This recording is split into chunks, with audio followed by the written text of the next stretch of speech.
Good evening, ladies and gentlemen, and amateur Heroes of the Storm tournament that we all look to every week. My name is Cavalier Guest, and I'm joined, of course, by Hero Physio, who'll be my co-caster for these. How you doing, Physio? I am so excited to be here, Cav. Between Garrosh being allowed, between HeroesHype, all the teams signed up, and of course, the bow tie casting alongside beside you. I don't even know where to start. Yeah, I noticed you stepped up your game too as well, wearing a tie. I like it. I like it. Classy. It's a good color on it. I feel inspired. I felt like if I was going to come on and cast beside a bow tie, I needed to at least bring my game up a little bit and step it up. I didn't want to, of course, step on your toes or anything. Didn't want to match the bow tie, although I think maybe one day we'll try matching. But I figured this would do for now. I think two bow ties would be fine. I'm sure chat would have loved that. But brackets are up. We'll be getting into our first game momentarily. I believe it's Sinix versus... And of course, I've lost the tab for the brackets. Why would I know these things? It's going to be those animals, man. I'm excited for these guys. If you're watching HGC Open, I've been excited all week for this. I've been keeping an eye on who's been signing up, trying to get more teams to sign up to HeroesHype. If you haven't done it this week, make sure you keep watching HeroesHype for these next Wednesdays. But Team Sinix really showed up this week. They're almost a team that came from out of nowhere. Team Sinix, before I saw this bracket, I thought they were going to be my dark horse to maybe take this Amateur Series Cup. But now being matched up against Animals, that's an X factor there too. Animals, of course, if you're not checking up on the bracket, this is the E Brothers team. So really, really exciting matchup to start the night off. It is indeed. And, it's almost... It would be unfortunate. We're not going to say it would have been the finals if they'd been on opposite sides of the bracket, but maybe. And we'll have to see how that works out. Before we do get into the game, though, we do have one really cool announcement. Tempo Storm is going to return to hosting HeroesHype again. So HeroesHype Tempo Storm Series 3 will be starting next week, and it'll go on for 5 weeks. August 30th, September 6th, September 13th, September 20th, and September 27th. And the top 8 teams from those 5 weeks will move on to the finals, which will be held on October 4th.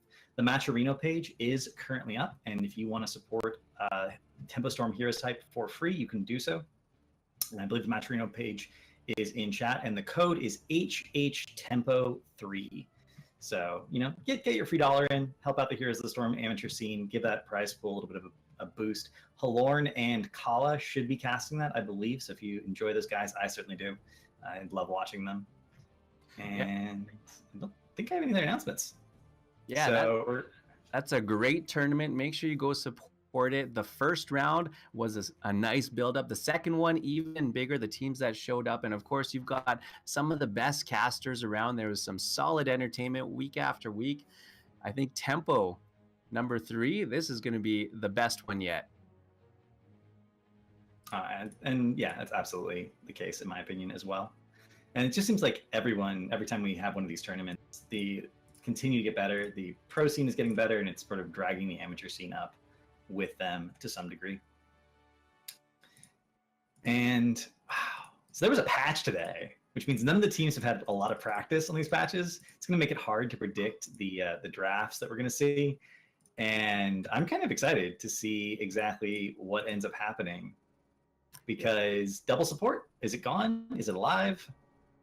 My first initial thought is that if you've been scrimming all week and maybe multiple weeks with some of these compositions, I think some of the teams will still go ahead and stick with the same compositions, with the same builds, because that's what they've planned out. Now, the only downside is that some of those talents, some of those compositions aren't going to be as strong, but if that's what they're comfortable with, that's what they've been practicing and coordinating around, they might still perform better than trying to last minute switch things up. So sometimes I think not overreacting to some of these patches might be your best bet. I absolutely agree, because you do want to have that synergy that you're used to. And we are getting map bans coming in. So Sinix bans Shire, and Animals have banned Cursed Hollow. Sad face. 2 of my favorite maps gone from the pool. But presumably we're going to get a good remaining map and stick us on one of the bad maps, right? Right? No, I think Sinix has a few things planned. If you're watching HGC Open, Sinix, I would argue, is right now, after their first tournament, I think top 6, somewhere in the top 6. Wow. I'm putting them very, very highly. They put up an extremely close series against Flame is Lame, and Flame is Lame was number 3 as of this last one. So they may have dropped down since that third place game. They might be in 4th now, but even then, Sinix is still maybe in that 5 or 6 slot. So top 6 team NA, team Sinix. But then you look at Animals, and Animals has some really strong talent on their side, really good experience. I'm not actually sure where I put Animals just now, but you probably think that they might actually be in that top 10 area. I mean, it's one of those things that's difficult because you do have the E brothers for a good amount of time. They have a lot of experience. They've played on different teams. They have, occasionally been in scrims with pro players, but on various teams that they've been on, players that have gone on to HGC and are now sort of staple playmakers in the North American pro community. So when it comes to adjusting to a new patch, that depth of experience may give them a certain advantage, just because they have more experience with patches changing, they have more experience with different heroes being viable. And I think being exposed to some of those environments too helps you adapt to newer metas and adapt to some of the different compositions that different teams run. If you're one of the very, very amateur teams, you kind of only practice within your circle, within your kind of a meta. And then I think sometimes those teams develop a inter-team meta, but the more teams you scrim against, the more compositions you see, and the higher level that you play and the higher level that you look at, I think that's what naturally dictates the top meta in terms of a new patch. Absolutely. And it's funny that you'll occasionally even have teams do this kind of strat against this team, against them, we're going to do this kind of strat against this team. So in case you go up against a tournament, you can pull out something that they've actually never seen before, even though they scrimmed against you. I know a couple of teams that try to do that as best they can. But I'm really curious. I want to know what heroes are going to be prioritized after the patch day. Even just looking at supports, narrowing it down quite a bit. Are Ariel, Uther, Rhaegar still top 3? Rhaegar unchanged. So is he the more reliable of the 3 supports? Because you're like, we know what we're getting. We maybe don't know what we're getting when we pick Uther. We maybe don't know what we're getting if we pick Ariel. Are we going to see some sort of adjustment where maybe Ariel's picked with a bruiser hope generator that has some kind of poke and empathic link is picked up? Maybe we're going to see some sort of Cho'Gall comp with that style of play and double support. There's definitely some options that are slightly better, arguably, than they were pre-patch, even though the emergency save potential for, say, an Ariel is lower. Yeah, what I'm actually thinking is, who were the strong heroes before double support came into meta? Genji was terrorizing backlines, and he was countered by, very tanky, very high sustain, double warrior, double support style compositions. And I think with the removal of that, Genji and other strong assassins like Zeratul, maybe the Thrall that flanks the backline, I think some of those heroes are going to come back in. Some of those really aggressive jump the backline compositions might make an appearance. That means that, we're probably going to start to see quite a bit of Greymane, who's always just very reliable. So one of the best range damage assassins in the game due to sheer flexibility. And again, that ties into, I'm thinking about Rhaegar, because Rhaegar is so good with Greymane, and that the Lightning Shield adds damage to his chase, and then you have the Ancestral to keep him alive as he dives in. None of the tanks were changed. We have seen a slight drop off of Numerics and a slight increase in Stitch's play, but Uther being nerfed makes Stitch's slightly lower priority because you don't have the easy follow-up CC. One of the important things about drafting Stitches is you have immediate follow-up every successful hook, and with point and click stun, Uther was the best at that, with Malf coming in second with the area root. Do we see Malfurion come back at all, even though he doesn't have cleanse? What? Malfurion has dropped off a little bit. I think Malfurion was still good, and he's definitely counterable. I mean, some teams took things that you couldn't cleanse out because Malfurion doesn't have it. But what we did see in HGC Open was still Uther picked, but then later in the draft, teams would pick up the Stukov. and use that as double support. Stukov, we haven't even touched upon, one of the Stukov's newest ridiculous. supports. He's going to be, I think, one of the higher priority supports that we'll see coming out. I think he has probably some of the best healing right now because of this patch. The crazy thing about Stukov to me has always been the of healing he could pump out. We talk about Lunara being able to pump out just ridiculous amounts of numbers on the scoreboard. Well, Stukov is the Lunara of healing. That's what he is. They both have creepy faces, so it works out just fine. He also gives you that incredible zoning potential with the silence, which means if you're winning, he helps you win so much harder because you can push into sieges and the enemy team can't walk through their gate silenced. I think he's not great on the defense, right? If you're losing, it's a lot harder when you're behind to do well with a Stukov. Yeah, and Stukov suffers from, again, those dive compositions, right? He has a little bit of disengage, but again, that burst damage mitigation, not necessarily known for it. So I think it's going to be a battle of, do you go for sustained compositions, or do you go for those heavy bursts, blow up compositions, or maybe they go something else and go totally off the map. All right, and we are going to get into the lobby here. It looks like Towers of Doom. Ooh, this is an interesting map because you can draft late game compositions on it very reliably. Push really matters, and you can have all sorts of interrupts, or you can go purely for team fight and just brawl over the altars. But globals become really valuable if one team decides to do that. See that immediate ban on the Dahaka, denying that global value.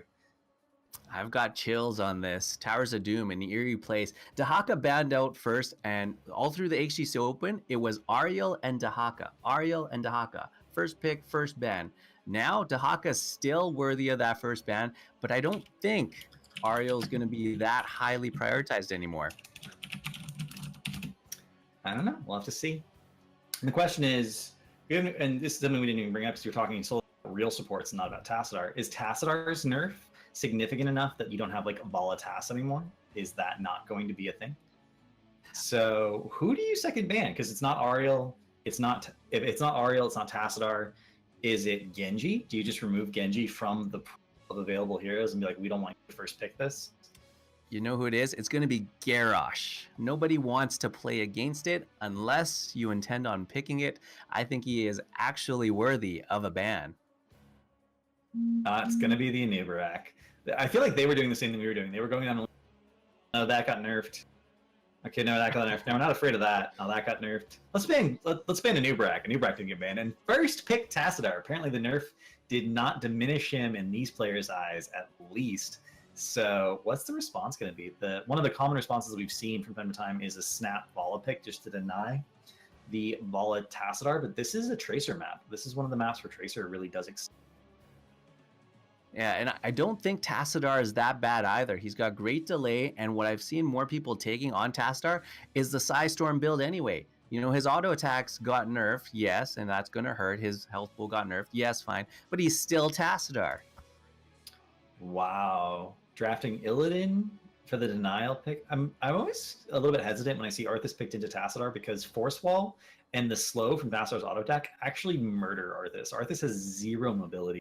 So the ability to just like knock him away from lock him away from an area or slow him down so he can't keep up with you and he just can't gap close is very frustrating. I wonder if that Illidan denial was worthwhile though. It does still give them the global. It gives them ways of playing the map that aren't necessarily strictly about team fighting. And it is, you know, when you pick Tassadar, you know you're picking Illidan into a double support. So that's going to be a little bit slower of fights. Illidan has a little bit more survivability when he's not getting blown up by multiple people. Yeah, Hunt being nerfed a little bit too. I mean, it got a massive 40-second increase on the cooldown. But at the same time, Illidan's been played as more of that split push style. He's always hitting minions. He's always hitting towers. So he should be reducing that cooldown. I think I have seen this rotation, Arthas Illidan, come out before. And the Illidan actually splits up to the top lane and continues to put pressure on, continues to take the mercenary camps, and continues to put that pressure on the top until eventually he hunts down. But now the Uther and the Greymane is what he's going to be hunting into. I really like picking the Uther into the Illidan, but I'm always...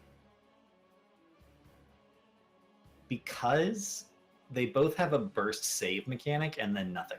they're done. So if you don't make that save, then whoever was getting focus is just going to die. You don't have any other additional tools. You can't really keep people topped off.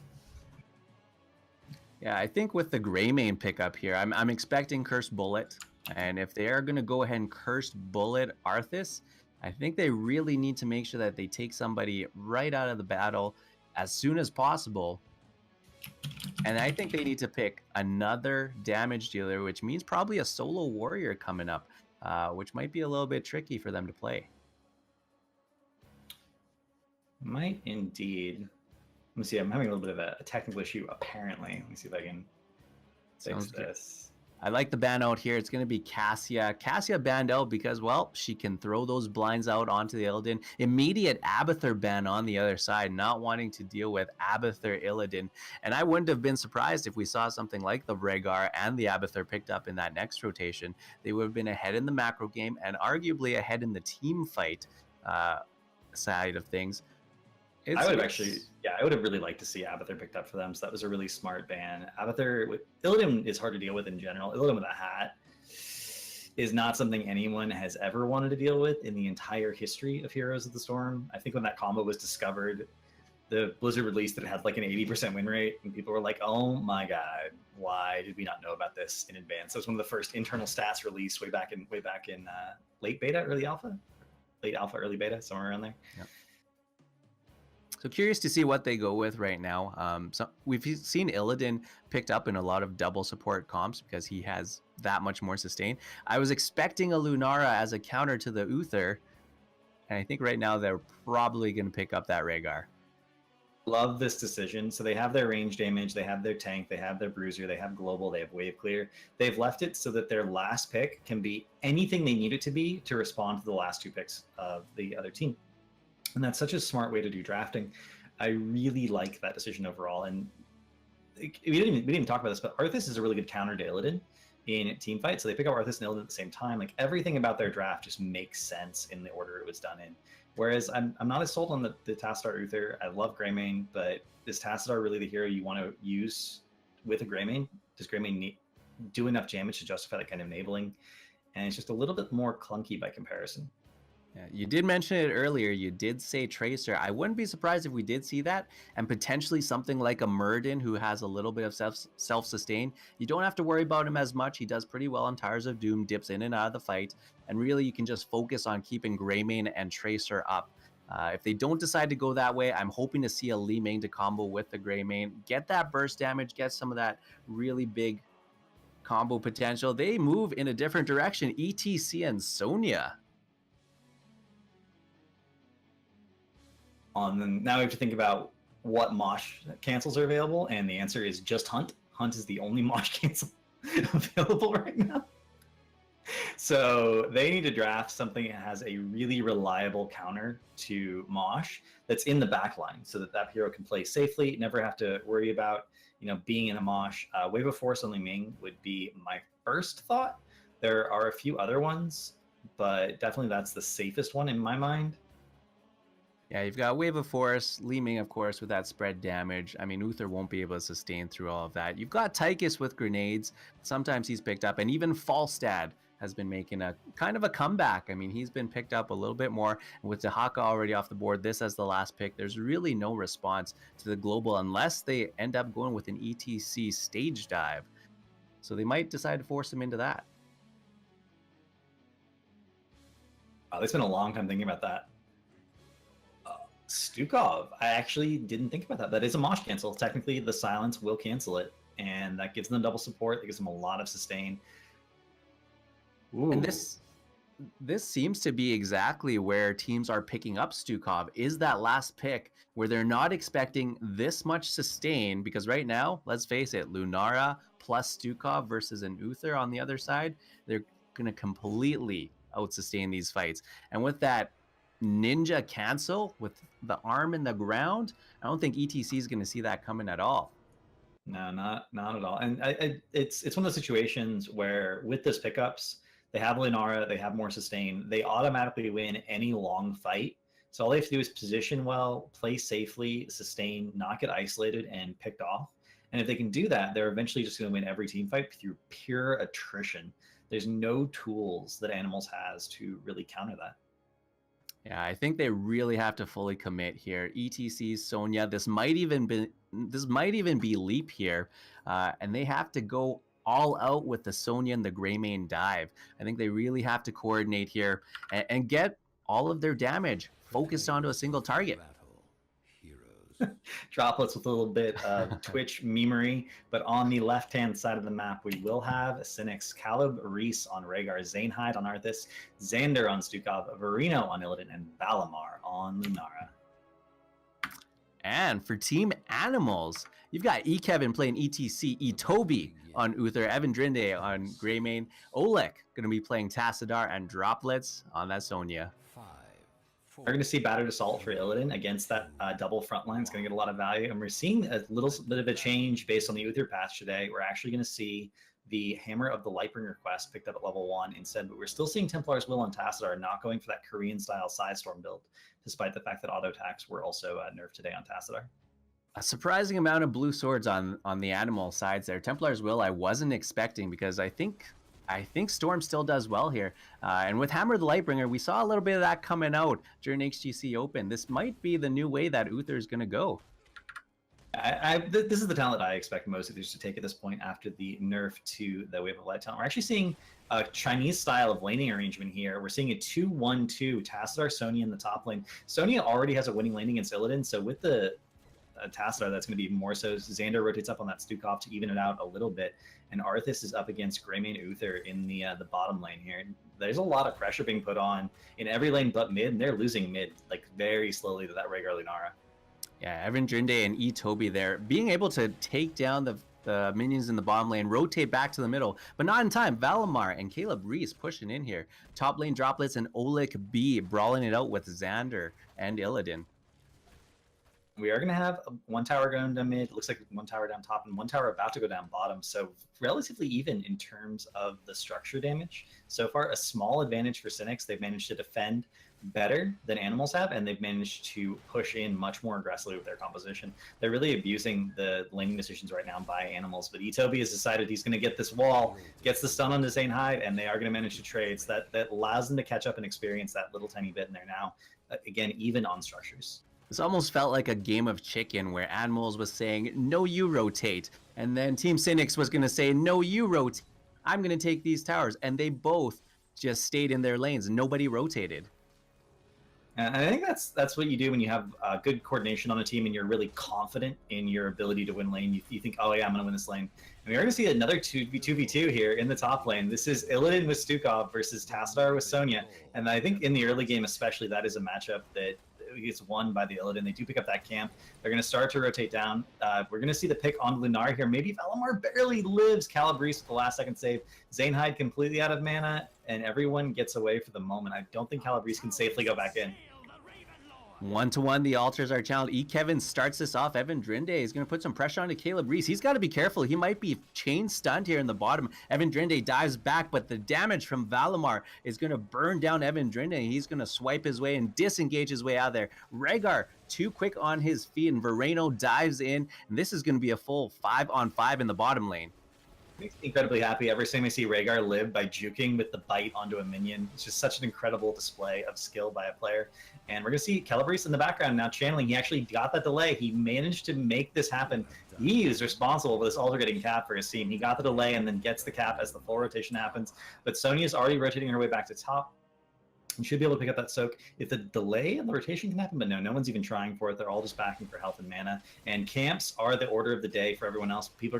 Both teams are going to try and start capping these Saber camps. This has become the de facto play. As soon as you have the camps available, you just grab them, push in with them, try and get that value, and convert the bottom bell tower. You know, we've both got some decent lung capacity, but I think if we have to stop and take a breath during a team fight, I think that means it's gone on too long, and Team Sinix is eventually going to win that one. And just like that, Rhaegar goes down. That's going to be your first blood of the game. That's inevitable. That always happens. Every time I praise a player for doing something smart, they immediately feed afterwards. Kalaris has his caster curse about cores. My caster curse is every time I say someone's doing a good job, they immediately die. But this is exactly what they need. Team Animals needs to make these takedowns happen in a very short amount of time. I guess within our breath And so here's another power slide. Valimar being caught out in the middle lane. The spear, Droplets, thinks Sonya's pretty good after all. That was a beautiful spear because Droplets held it until Lunara was in the choke point and had no possibility of dodging, and then instant death happened. That was a poison spear talent at the level 7 that had been picked up as well, so that was, even if Lunara had 1 or 2 more hops away, she still would have died from the damage over time. And this is what Animals needs to do to win this game. They need to get these isolated picks over and over and over again, and 3 kills to 0, they're actually doing their job very effectively here. Half level lead, the lurking arm comes out from Xander, but the sappers dive into the towers here. They get a little bit further ahead here. Team Animals nearly a level advantage here, and Droplets started to work up on the sappers up top, decides to double think it, and now with a double spawn down the middle and the bottom lane, rotations to meet it. It looks like the bottom will be the point of contention, and Illidan, I actually almost wish they would just leave Illidan top, but the poison spear comes in, and Illidan's actually going to go down as well again. Oh, he gets the tap, but it's not enough. It looks like he was going to live 81 health and then tick down, and he was dead. Another beautiful pickup by Droplets with that poison spear. Skill shots OP. Sonya lands a spear. That's a takedown. Xander zoning it out. Caleb Reese going to make this channel here. And surprisingly, they'll get away with a trade. 1 altar apiece, even though it was a 5-on-4. I don't think they wanted to take that fight since they're ahead in experience. They're like, okay, you get the altar, we're going to trade, but we're going to get 10, like a full level ahead of you if all we do from this point onward is soak. And the next altar phase, we can push our 10 advantage to get even more value than that. So we're okay with taking a break for the moment. Yeah, Animals may be taking the safer route here, but Oleg B going in for an invasion on the sappers here. He does have some support. Toby making his way in, and Evan Drede just off the screen here coming up as well. Up in the top lane, the gank onto Sonya Vereno and Zane Hyde making that happen. But as that Sonya pick happens, they know Arthas is top, which means they know they're in a best of 4v3, which means they can invade that camp, and they're very happy to do that. And this is the gate already gone, the wall already gone. These sappers are going to go straight onto the tower if they can force them, or on the fort, excuse me, they can force them in. And that's going to be a lot of free value, but they don't quite get it. We do see Xander stopping him with the silence, and Caleb Reese as well. But Illidan top lane grabs that sapper camp, and that's now going to push in. He should be able to get the entire wall here with his evasion. If he can go in, he can finish that gate. We're going to see Zane Hyde with the cleanse. He is out. That would have been an easy kill if that cleanse had knocked him down. Nice save by Caleb Reese. That was Icebound Fortitude, reducing the time of that first stun. And then even after the ETC, there was still another cleanse on top of that. So Team Sinix looking out for each other. They're still behind, though, not quite level 10. No heroics for them just yet. But by the time the next altar spawn, they should have it here.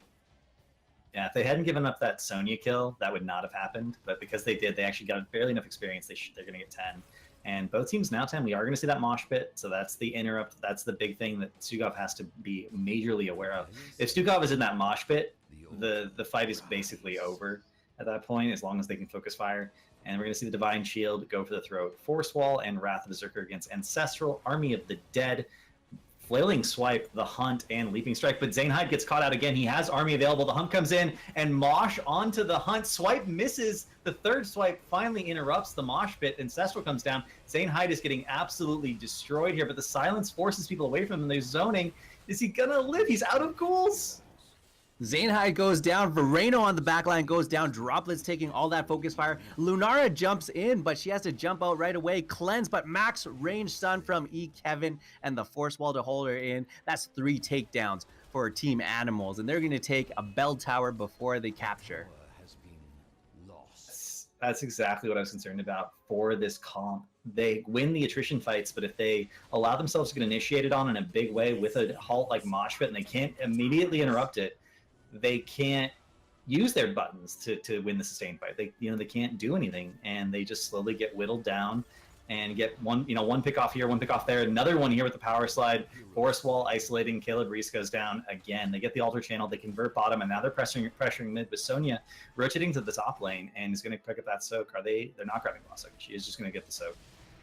Yeah, Droplets with those poison spears, 100% accuracy. I don't know if that's true at all, but we're going to pretend it is because Droplets has been making the plays, and 8 takedowns to 1. I'm going to say MVP right now is Poison Spear. I mean, let's say 100% accurate that resulted in kills, because every Poison Spear we've seen hit on camera, someone died.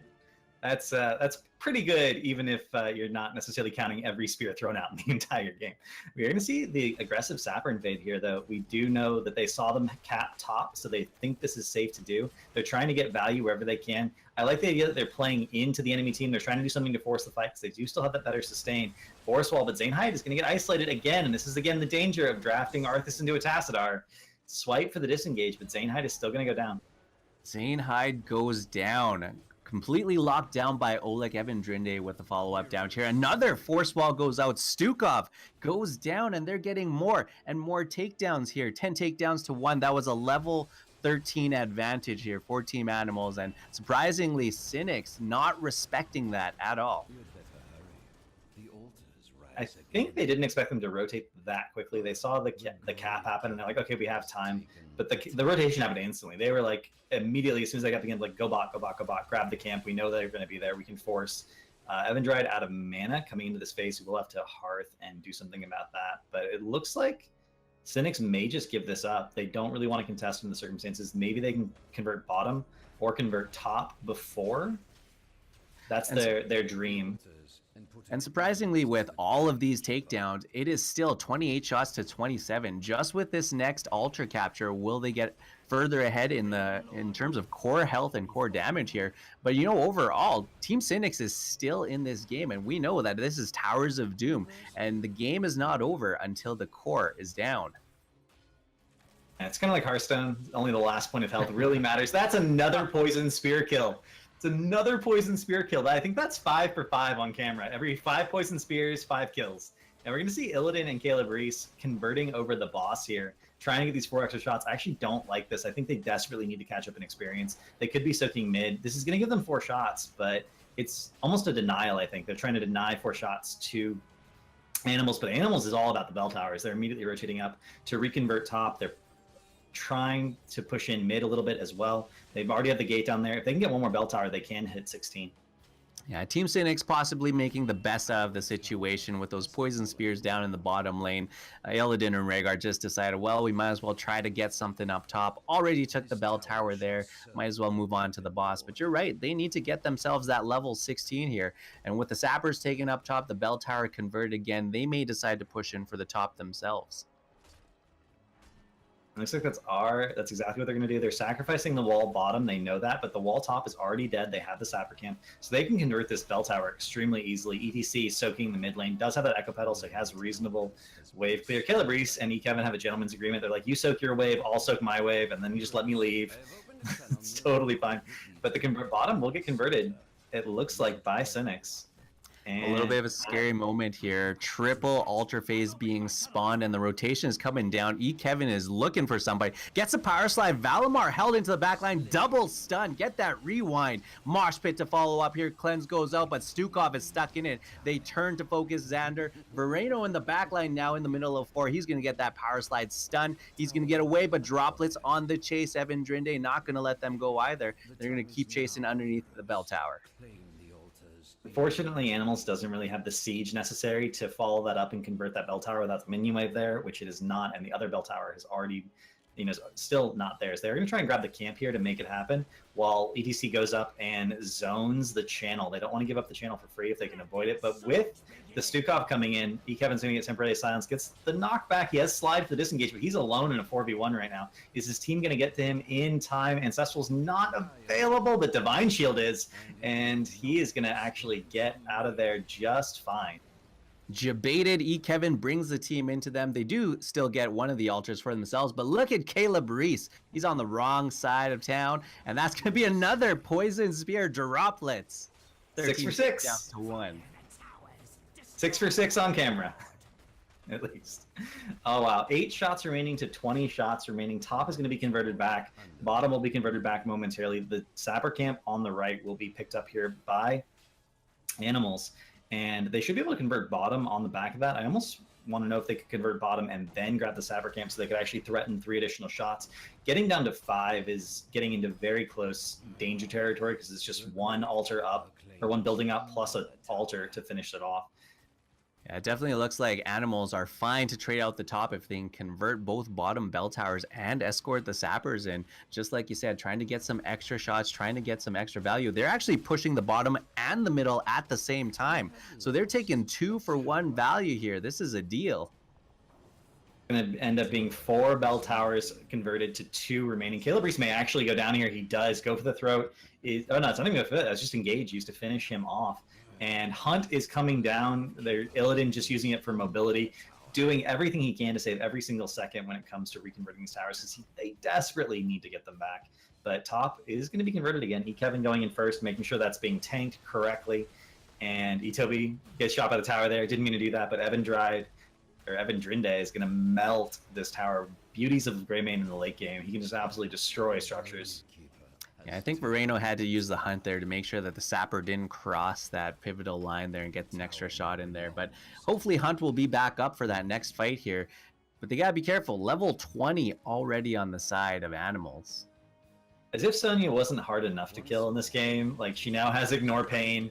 It's going to be so incredibly difficult, but they do have Tooth and Claw, and they have Tooth and Claw on Greymane as well, so the basic attacks are going to cleave for additional damage. He's confident he can go in and get a lot of value out of there. And users can just die now. It's totally fine. And then Force Barrier has a 1-second cooldown, effectively. It's 1 second of downtime when it's not available, and they've been getting destroyed by these Force Walls all game long. Yeah, Tassadar apparently still good. Who knew? Everybody thought Tassadar nerf, he'd be out of the game. But right now, another force wall separating the team. Zainhide and Vereno up on the front line here. This is going to be a team fight here. Level 20 into level 19. Team Sinix feeling like they have to make it here. Droplets misses a spear. Could this be it? The power slide, the mosh pit, the divine shield to make it uninterruptible. Zainhide goes down. Lunara goes down. Vereno next to fall. The Divine Mosh is still a real combo that is incredibly difficult to deal with. That was not interruptible, and they actually didn't even kill someone in the Mosh. They isolated someone outside of the Mosh and made that their pick target. Lunara ended up going down. The conversion is going to happen here, and with double altar in the conversion, they can end this game. That's exactly 8 shots. GG's being called. This is going to do it. This is the first game of the night, first game of the series. Team Animals, game number 1. GG.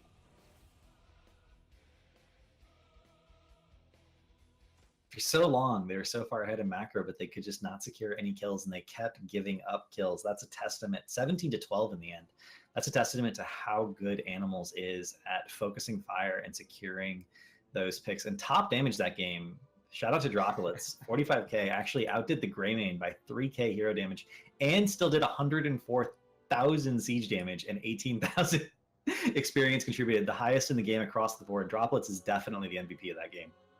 That is actually unreal. Poison Spear getting so much value.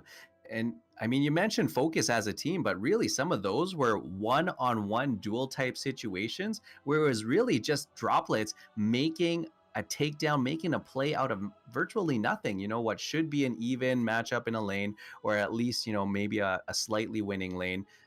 Droplets just turns it into a complete victory.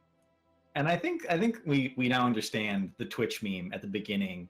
I think Droplets may be getting a little tired of playing Sonya, but when you play Sonya like that, your team's going to keep putting you on it, and really you only have yourself to blame for getting that good at a hero. Yeah, when you've got the tools, you might as well use them.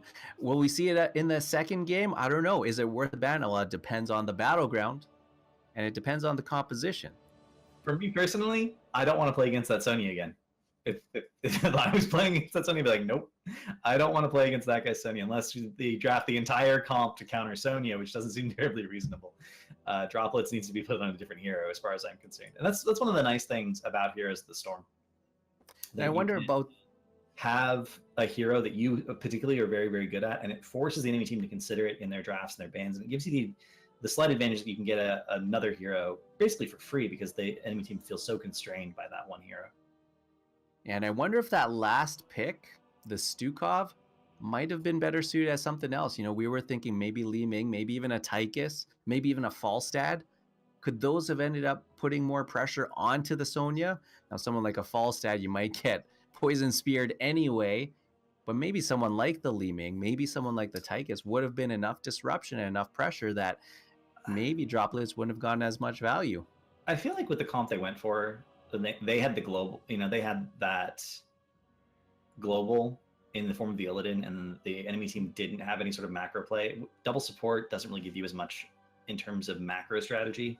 So I feel like their comp is a little bit confused. I really would have preferred either damage or something that allowed them to enable that macro style play more. We are going to be stopping the stream for a moment, ladies and gentlemen. We're going to upgrade to 1080p and 60 FPS. So we're going to bring the stream down, change some settings, and bring it right back up again for you lovely ladies and gentlemen. We'll be right back. HeroesHype. We'll be getting into the next game for you lovely people very, very shortly.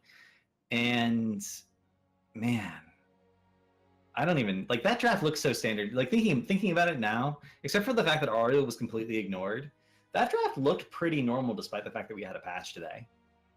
Surprisingly, and I think that's again what the teams are deciding to do is not overreact, stick to the compositions they were playing with, because I think Uther Tass, Sonya, Greymane, I think that was something that they practiced a lot of. So maybe we'll see it again in the second match, this time in 1080p though.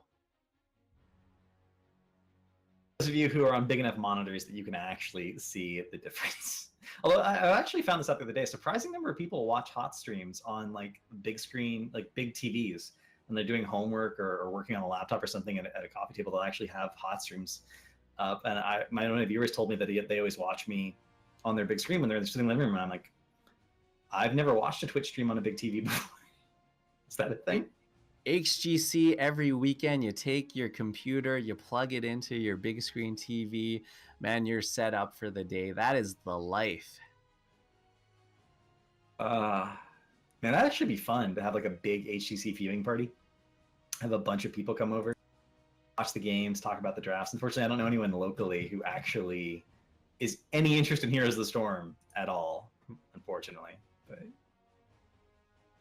well, you've always got the community. I think there are some HGC kind of parties. You jump into Discord, and I think that's where, I think even HeroesHype, their Discord channel has a channel dedicated to talking about the HGC while it's happening. So, I mean, HeroesHype community, if you're not a part of it, make sure you join it. And most of the people that are here already love it. So go ahead, spread the word, tell your friends, come hang out with the HeroesHype crew. That should be really fun. I did not know that existed as an option, but I'm going to check that out next HGC coming up. I guess we had our last week of buys, so this week HGC is going to be returning to us on Friday, and that's just incredibly exciting. We get to see the next chapter in the story that is the road to BlizzCon for all of the pro teams for this year, or in some cases the road to the Crucible, one or the other. Oh, and Argy has just told us that the next game is French Toast Mafia versus the Animals. Animals, of course, moving on from that last one. But French Toast Mafia, I think you'll recognize some of these names here. Finkeldorf, Akuma, Gronman, Wolf, and Pumpkin Slayer. Those are amazing names. The real question is, are they a mafia of people who like French toast, or do they actually control all French toast in the world? Is that their ultimate plan of world domination? Because I feel like there's a certain number of girls that I know that if they controlled literally all the French toast in the world, they would already be on their side. I just get this picture in my head of little French toasts, animated, mafia style, wearing little fedoras, running the town. Oh!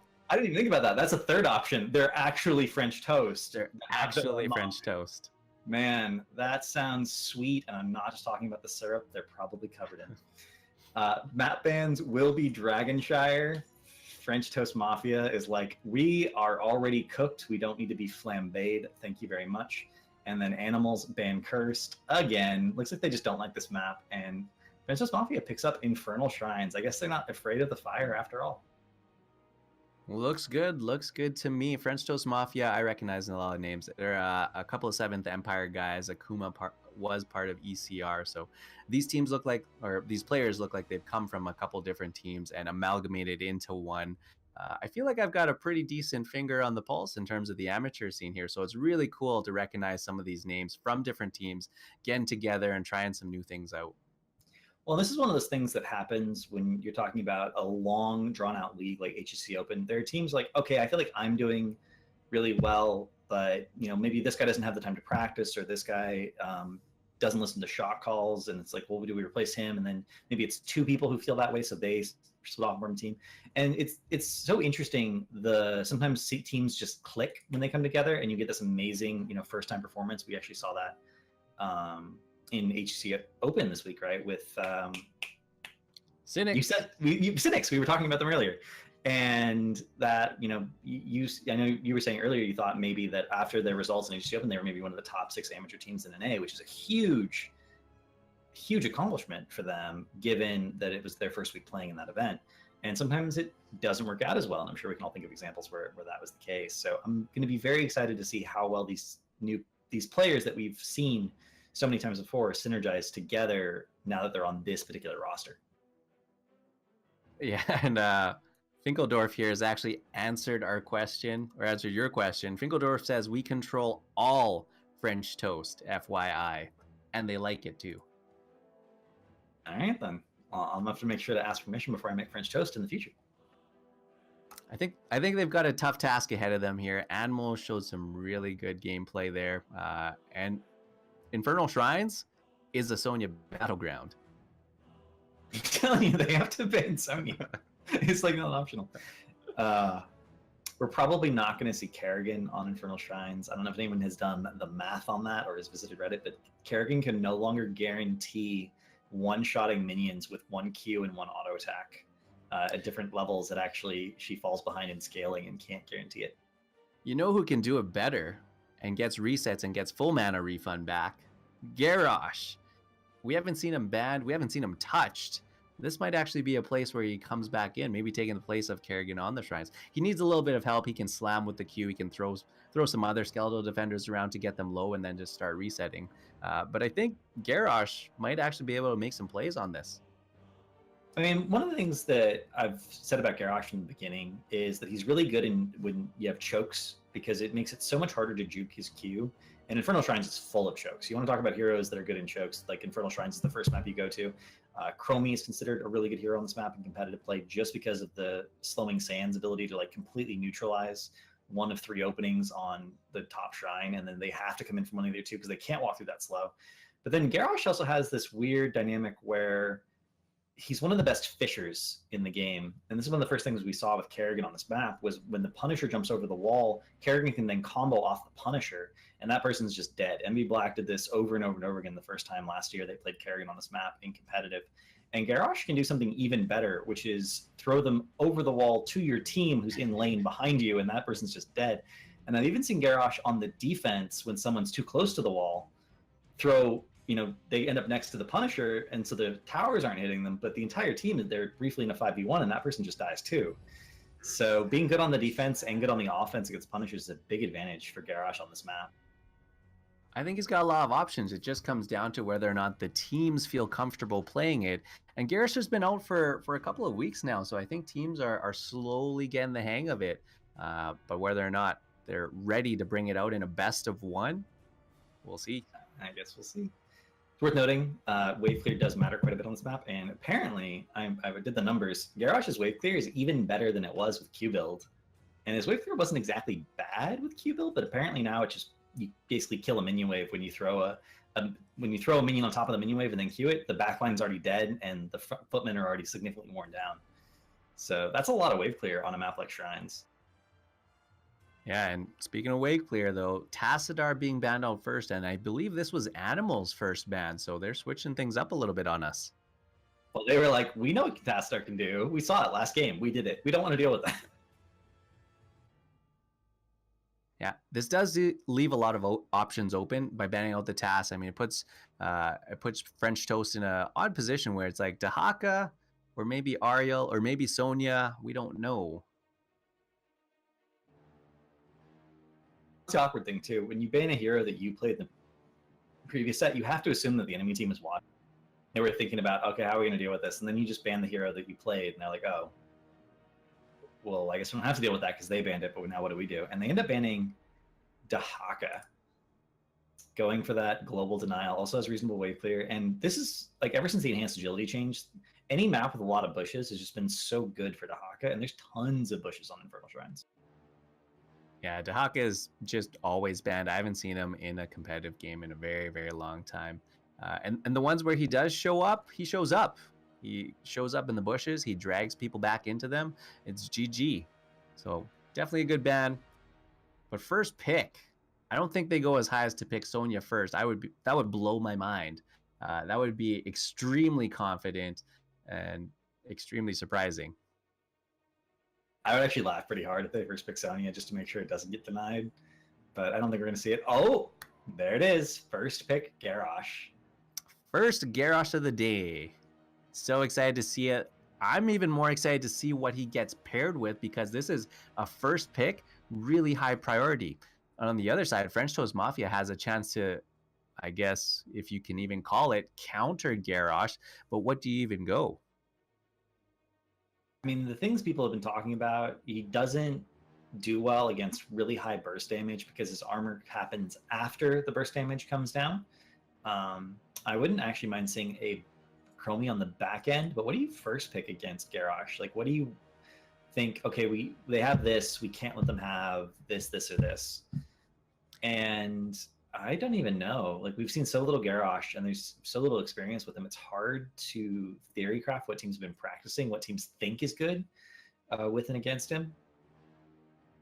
Yeah, for me, I think I prioritize mobile heroes that, you know, one, you escape the queue so that you don't get pulled in the first place, or two, if you are pulled in and thrown, you have some sort of escape. That's our first Ariel of the night. With the buff to Ariel's Hope Generation, we have to ask the question, is Greymane the Hope Generator? Are they trying that? Or is there going to be another hero on the back end that is actually going to be the main Hope Generator for Ariel? Malfurion? Okay, I like that. That's the root follow-up. So Garrosh is going to throw into the root, I think. That's the plan. And it works. It's actually incredibly effective. Also, sustained healing over time is really good with Garrosh because it doesn't interfere with his armor, and you can be low, have a heal on you, know you're okay to go in, and it's really hard for the enemy team to actually do anything to you. As soon as French Toast locked that in, red flags everywhere. Greymane Curse Bullet taken off the table. Ariel picked up. Cho'Gall, 100%. They need to ban it out. Yeah, you're absolutely right too. And this is arguably Cho'Gall's best map is Infernal Shrines. Talked to people in the Korean scene. Korean teams have been scrimming with him. Pro teams have been scrimming with Cho'Gall to the point where Rich did an interview not too long ago and he said whoever gets Cho'Gall basically won in scrims. There was a period there where they just couldn't figure out how to counter him. And they ban the Anubrak here. It gives it away because Anubrak with Cocoon is the next best counter. So do you not ban a Numeric and risk them being like, oh, they're not going Cho'Gall, but then they can still pick a Numeric on the back end? Or do you ban a Numeric and make them think, yes, we're 100% going Cho'Gall, and then they ban Cho, and then what do you pick up instead? Well, they banned the Illidan because they don't want to deal with that split pressure, so that's not a bad choice either. Now, they don't have to go in the Cho'Gall Oriole with changes. I think Greymane could be that battery, especially if he gets that cocktail stacked up later on. So I don't think they're 100% committed to a Cho'Gall. I just think it's extremely strong, and if the bans fall in the right places and they do get the Cho'Gall, they don't really have much to deal with it right now.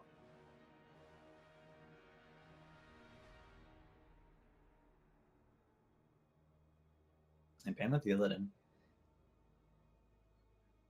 If they are planning on picking up a different Hope Generator, I really like the Gold. So they go Gul'dan Lunara. Vala is not going to be great into Garrosh because if he can get on top of her, she can never get away with the throw and the Q. Vault pretty much puts you perfectly in Q range. So if you ever try to get away from the Garrosh, he just brings you right back to him, which does leave Cassia, but Cassia is not good into Gul'dan. They're really trying to eliminate the Hope Generators. The only one they did not consider is Cho'Gall, and so but they have a Nubrak. They can pick up a Nubrak on the back end.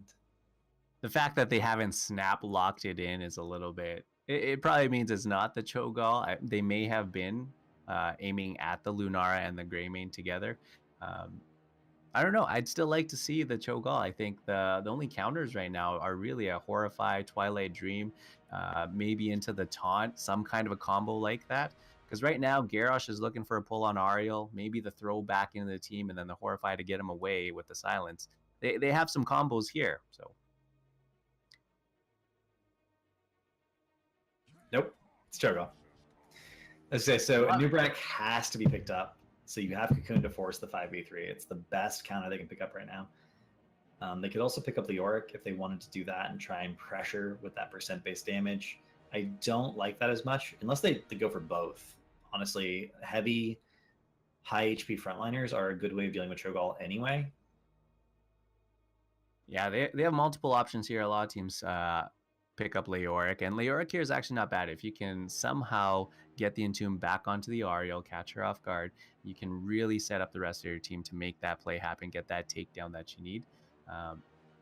But some other teams actually just decide to try and take out and jump the back line. So Genji is still there. You might find yourself with something like a Zeratul on the back line here. And, you know, Zeratul can definitely isolate a Cho'Gall with Void Prison.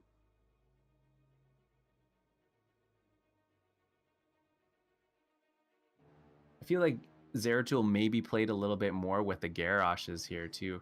It's Sonya again. Don't even know what just happened.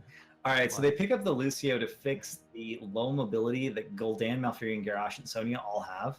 This is not a healing Lucio. This is literally a speed boost Lucio. He's going to have it. He's never going to switch over to healing all game long. Just speed boost, speed boost, speed boost. And that will help them deal with the hypermobility of Cho'Gall, but they have no counters to Cho'Gall. Yeah, and I don't know why we even thought about anyone other than Sonya, honestly. The last pickup because here, it's Cho'Gall. Sonya's not that great into Cho'Gall. Yeah, this should be a warrior in the last spot. I'm worried for something like a Diablo that can lock down Lucio or Sonya both. And again, a Nubarak is still up. That's going to offer you a ton of control with the Cocoon on your side now too. Any warrior will really do here. I think the Cho'Gall composition is going to work here. If they wanted to go all in on the Cho'Gall, they could pick up a Rhaegar for Earth Shield plus Ancestral. Okay, I was going to say, picking up another support would make me pretty happy. And they pick up the only global support, really. So they have the Brightwing for the split pressure, split soak, and they'll be able to come in. Also provides them vision, and one of the big risks with this comp is that they get ambushed from a flank and one person gets picked off, then the 4-man sort of falls apart. But when you have that peekaboo, that's less likely to happen. Yeah, this is a pretty strong composition. I mean, double support Cho'Gall. Ideally, he never goes down and he clears the shrine faster than they can. Gul'dan, though, with a lot of wave clear, Malfurion going to help out with that as well. And like I said, Garrosh can pick up those stragglers there and just keep resetting. Sonya Whirlwind on there too. I mean, the shrine clear for both teams here is debatable.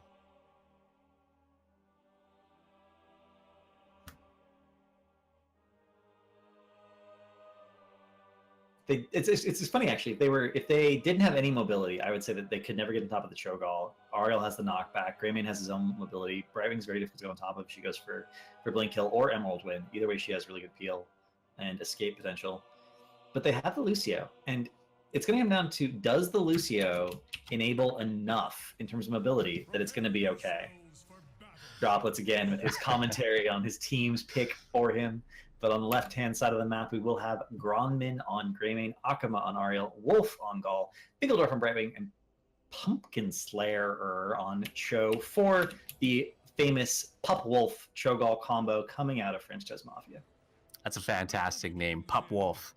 All right, over on the right, already winning one game tonight. It's your team, Animals. Evan Drinde on the Gul'dan, E-Toby on Malfurion, Oleg playing Lucio, E-Kevin going to be rocking the Garrosh.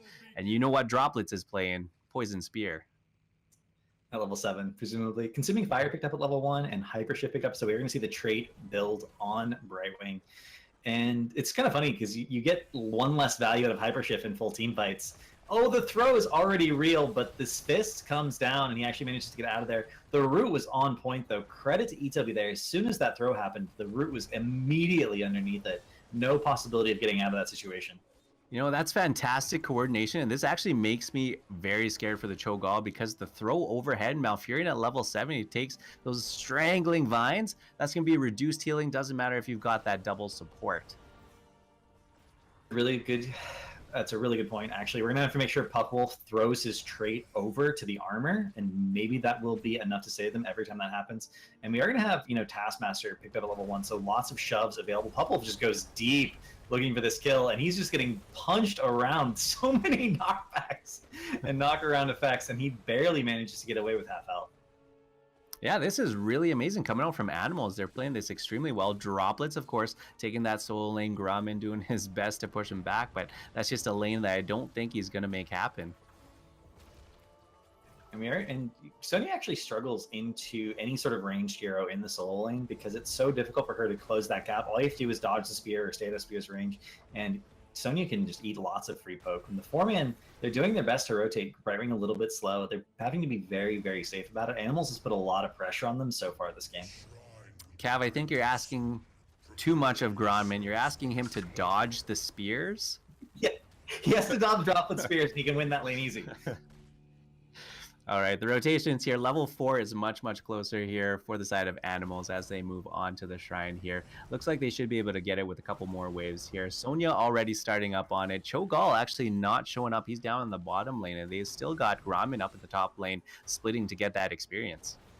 Yeah, this is the standard decision making we see it in pro play. You always leave someone bottom as that first shrine spawns, so you can guarantee the level 4, and then you rotate up. Malfurion actually rotating down late, which means this is temporarily going to be a 5v3, and they're forced off the shrine despite the fact that they got a 23 minion advantage, and they're going to get a few more here. At least this advantage is going to be completely negated, and now we're going to have the first real full team fight, 5v5, over the shrine, and this is going to determine. Oh my god, the throw out. Puffwolf is stuck in the root as well. He's completely isolated. His team cannot get to him, and the knockback in. I don't see how Cho'Gall gets out of this. Popwolf getting the heals. Droplets actually missed spear, but now they're at 31 skeletal defenders. Gromman trying to clear a few up as well, but Evan Drinde with that spread damage, he's going to be able to pick it up. First, Punisher goes over to Animals. And we talked about an Ubrak in the draft because Cocoon enables you to force a 5v3. I never thought about Garrosh just being like, I'm going to throw you over a wall, and now we have a 5v3. But in that case it was like a 4v1 because they 4v2 because they decided to focus on Cho'Gall instead. But imagine if they do that again and they just dive the entire team that's not Cho'Gall instead and kill his support structure. It's gonna be very difficult to deal with. And shout out to eToby. Those roots are on point. It doesn't matter if it's directly after the throw or on the retreat path. They are catching Cho'Gall or Popwolf every single time. He's doing that with full Moonfire as opposed to Elun's Grace, so he's like always in just the right spot in terms of positioning to make that happen. Despite the fact he doesn't have that increased range, he's really aware of the positioning, and Kevin and eToby have always had that synergy. They played together for so long. It makes sense that they can do that as a support tank combo. Half level advantage here for Animals. They're still posting up in the middle, looking like they want to invade some Khazra camps in the middle. Sonya goes back to her solo lane duties. Finkeldorf, I'd like to see him use that global just a little bit more for the next shrine phase.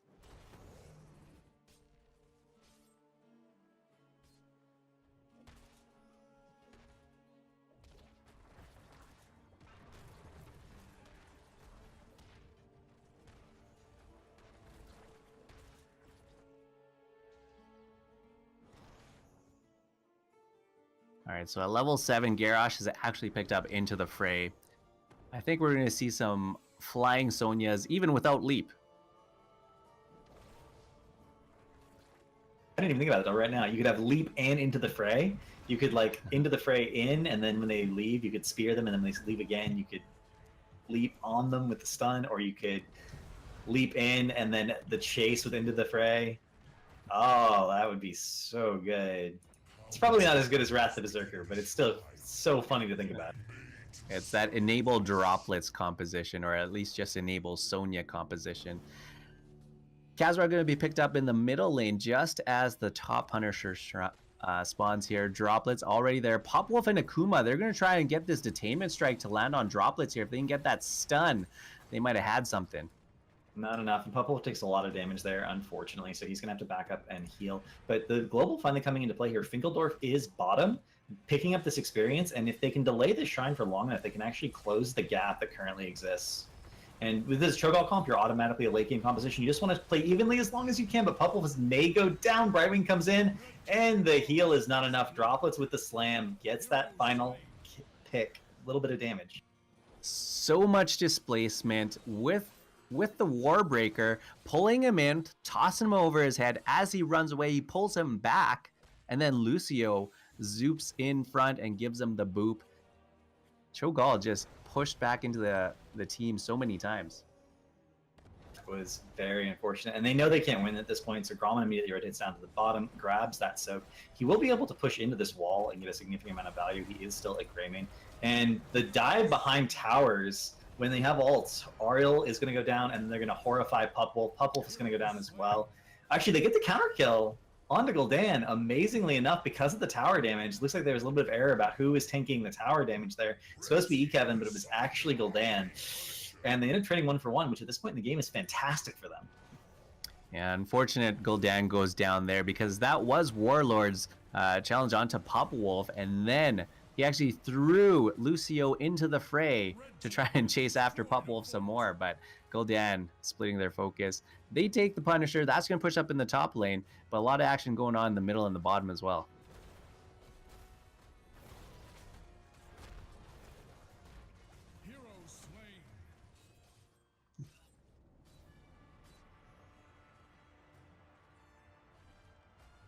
I think we're going to turn this into a game here. Every time Droplets hits a poison spear, everyone in chat has to go hype.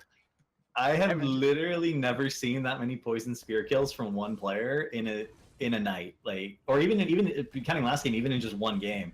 He is just so good at that timing of getting it, and and you wouldn't think Greymane was a hero that has low enough health to be that afraid of it, but he was already a little bit low, and then that was just more than enough to finish him off. All right, the rotations up to the top. They take the Fallen Shaman camps. Both teams do, and now into the middle for those extra Khazra. This is going to push them closer towards level 13. Animals should have the advantage going into the next phase here. This means that French Toast probably have to look elsewhere on the battleground for some value. Yeah. Talking about ults for a second here, a little bit. Heroic Warlord Challenge was buffed today from 1.5 to 2 seconds, and that is the pickup. We already saw how effective that can be. Sound Barrier, Anti-Burst, Wrath, we've seen Horrify and Twilight Dream, but I'm a little bit surprised to see Shadow Bolt Volley out of Gaul on this map in particular. You really can't guarantee the value on the objective because Shadow Bolt Volley will hit the Shrine minions. That's true. Maybe hoping for that level 20 late game upgrade where it just pierces through everyone. It does put a lot of pressure onto the Sonya if they angle it correctly and get every single shot off. If Droplet steps up, who really has been stepping up to the Cho'Gall, maybe they can turn things around that way. Maybe. 13 picked up. We are going to see double up out of Garrosh, so he's going for that hard armor style. And we're going to see hard style out of Lucio, going for like Grommet again with the Poison Spear and the flip.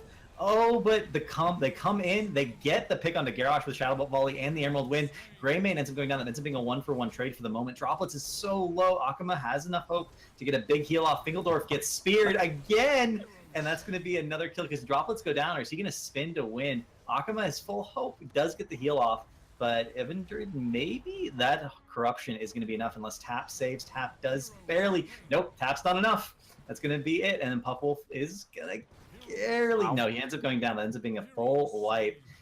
Forcing fantastic that fight, cycling from Itobi and Lucio. They forced that fight of Talontier down, and then it ended up 1-for-1, and they were like, let's keep going. And I'm like, disengage. And they were like, no, and then they lost.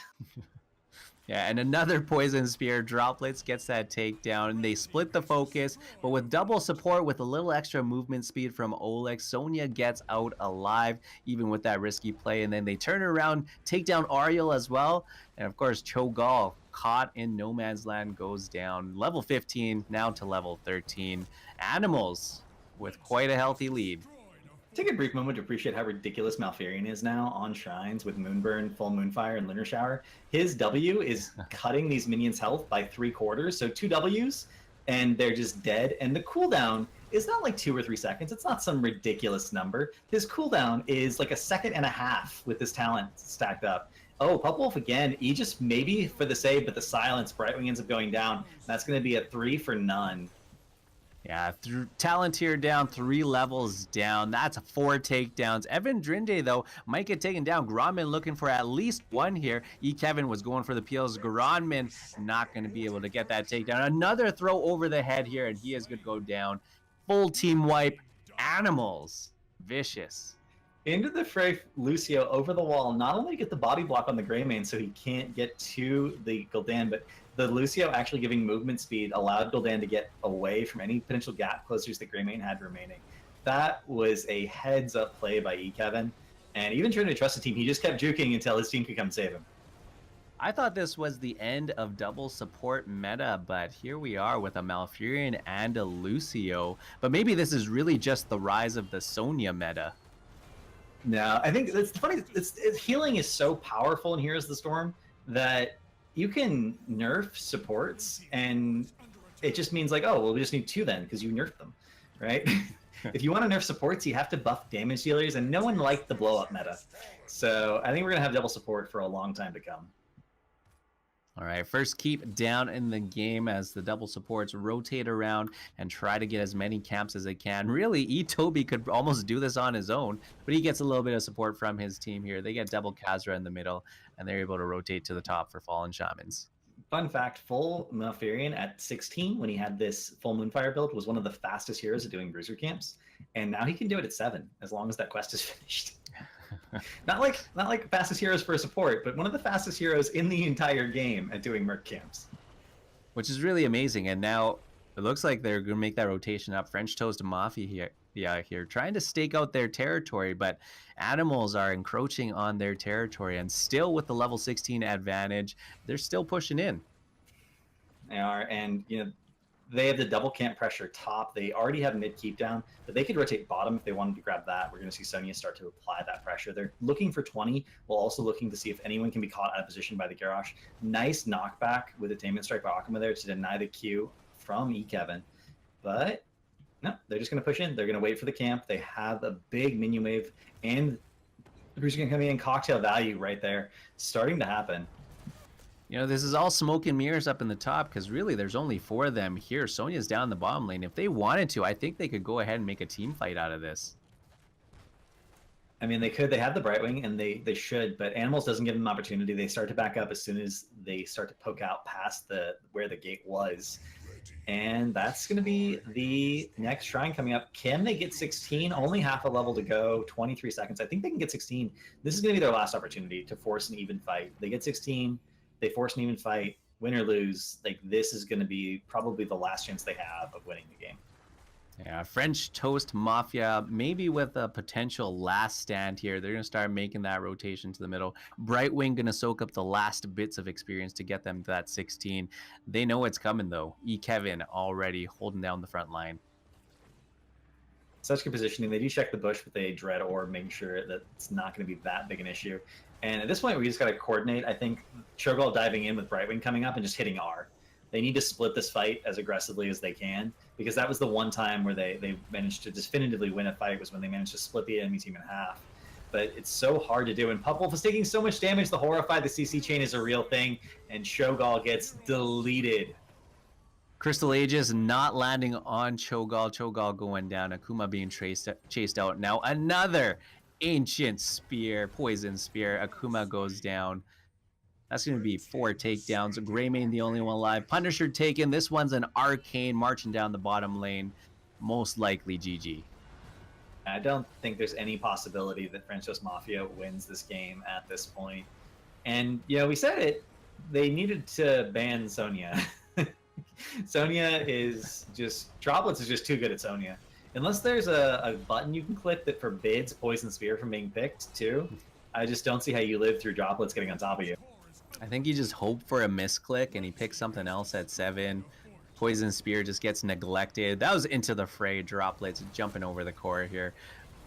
Punisher gonna make that last jump here as they're all pulled in. The massive taunt and secures those takedowns here. You get a Shadow Bolt volley, though, and that takes down a couple here. Pupwolf trying to make this defense, but that's going to be another takedown there. Pupwolf, the only one standing, and that's going to be the Molten Block. This is going to do it, 15% on the core left, and that's going to be GG Animals. As far as we see Molten Block, the real power spec of Cho'Gall is that fist at 16 that gives you unstoppable and that healing. Maybe they felt like they needed it because they were getting blown up, but if you need it because you're getting blown up, then you're already not winning. So I don't think taking a not winning talent to prevent the fact is a good decision. And then again, the Shadow Volley, just so awkward on that map in particular. Yeah, I think in that one, Evan Drinde with the Horrifies there, I think that was really what kind of secured the takedown at the end on the Cho'Gall there. It wasn't just the pull in, the flip. It was actually the roots and then the Horrifies where Cho'Gall wasn't able to cast anything. Oh, absolutely. Horrify is just such a good counter swing heroic. If you have a team that's like, we need to be together and we win. Horrify is just like, I'm going to put you all in 5 different directions and you're going to die. I'm like, okay, well, that seems good. And that is really the key to beating Chokeall. We talk a lot about percent-based damage in drafts and then isolate, but the really clear tool that has been proven again and again and again to be really good against Chokeall is isolation. If you can cut Chokeall, either cut Chokeall off from his support or cut supports off from the Chokeall and then deal with one problem at a time, you can just win so incredibly hard. And that's what we saw every time. The Garrosh and the Gul'dan, just isolation, isolation, isolation, and someone died and the fight was over. Yeah, there are 2 tools that I really love against double support, and with Gul'dan, you have one of them, which is the Horrify, which shuts down heroes from casting anything. The only other one that does that is Silence. And that's, I think, sometimes where you see Alarak and Sylvanas come in. I think that's why they're getting more popular, because you can have double support, but if they can't cast anything, they don't give you any value. Turns out, if you can't push your buttons, you can't win the video game. Yep, exactly right. Animals, 2 for 2 with Sonya so far. You think the third team is going to ban it out? 13 poison spear kills on camera. It'd be cool to get a little bit of a counter up in the top corner here. Every time he hits a spear, it just ticks up 1. It's not even just like, we're not even talking about him hitting spears, right? We're talking about him taking the level 7 talent, and then if he throws a spear at, the target dies. Like, so 13 kills where it was Q, some time later the poison takes off and the target dies. Like, that's an insane kill counter. That's an insane kill counter for a level 7 talent, and it was buffed a few patches ago. It's a little underrated, in my opinion. The droplet fun showing it off here. I imagine people watching and be like, that's the go-to talent. I'm gonna take that from now on. Yeah, and I'm not even sure this is one of their, I guess, compositions that they've really run. It's really just been Sonya and some form of double support. I think they might even be hiding one of their more powerful compositions, or at least I hope they are, hiding something for the finals, for that best of 3, because right now, just best of 1s, just keep playing Sonya. I mean, you might as well. And best of 1s, it's if you have something that's working and you're already warmed up on it, which is an important consideration, just keep going in that. Next game, however, is lined up. It will be Animals versus Ascension. We're going to get the A versus the A name team. All right. We'll find out who gets to mark their territory here. I feel like the Animals here may just stake their ground. They might even go ahead and first pick the Sonya, drive some fear into Ascension. Ascension, no pushover, though. I've seen them play in the HGC Open as well. I think they've gone through some roster changes as well, though, so we'll have to see if this new team has any of that synergy. Not gonna lie, when you said stake their territory and they were the Animals, I thought you were gonna say mark and like make a play on words with the name. Didn't happen, but it would have been epic. Missed opportunity there. I do have a lot of other animal type things floating through my head, but I'll save those for off stream. I don't have a response to that. Oh wow. Apparently there's some confusion in chat. Greymane's talents for not showing up. That was a standard Greymane build. That was flash build at 1 through 7. I'm not sure why you guys were seeing question marks. They were very there in my version of the game, but I don't know. Greymane did pick those up early on. That might have just been an observer UI kind of a bug. He wasn't holding talents or anything like that. I don't think we've really seen even any heroics really held on to. We saw ETC pick up Mosh early on, that kind of thing. No, we've not seen anyone Iaconiing talents, as it's officially called. Iacona is like ridiculous. The longest time I think I've ever seen Iacona hold a talent was he held Karazim's trade, like Karazim's level 1 talent, until like level 13 in a pro game. Yeah, which is insane. I mean, you're losing out on so much value, and you know, every team fight leading up to that, you know, just the value throughout the game. That's a lot to give up on. I don't even know at what point you're like, I just don't need talents to win this game. It doesn't really even matter. Oh man, we are gonna get the map bans coming in for you guys. Ascension is gonna ban Tomb of the Spider Queen. Interesting. Yeah, and Animals is gonna ban Cursed. I'm gonna make a guess. I'm gonna make a prediction. Oh no, they've switched it up. They banned Battlefield of Eternity. That's surprising because my head went exactly to the same place. We're probably not going to go see Cursed again. It's probably going to be, you know, something that we've already seen, whether it's Shrines or already Towers of Doom. And we luck out, and we actually get to cast a game on Dragonshire. which is not a map we've cast so far this evening. And personally, it's one of my favorite maps to cast as long as I'm not doing the camera work, because there's so much going on the map all the time. It's so skirmish oriented, and it's in my opinion the one map where you can be like the better team won, because when it comes to coordinating your rotations, it's so difficult to make these little calls. You need to go here, you need to go here, you need to go here. Who's picking up the dragon? When do we get these camps? When do we do this? How do we do this lane arrangement? The better, more coordinated team always wins on Dragonshire, 99% of cases. All right. I know in terms of draft, your head jumps to Dahaka. It thinks Falstad, but what are the chances? What are the odds we're going to get a top lane Sonya? I'm gonna say that like 85%. I'm gonna be a little bit conservative. 85% chance we get a top lane Sonya, and there's like a 70% chance it gets banned. If Ascension has been watching tonight, it's a 100% chance. So it's just a question of is Ascension watching the stream right now? If you are, guys, ban Sonya. You're not equipped to deal with dropping Sonya. Yeah, I do really think that that Garrosh was a good strong pick there. I mean, the amount of displacement that he had on a big body like Cho'Gall, throwing him over the wall, getting him into the back of the team. I mean, he just got bodied and bullied. What I haven't seen yet in a competitive game, but I want to see it, is Garrosh Stitches.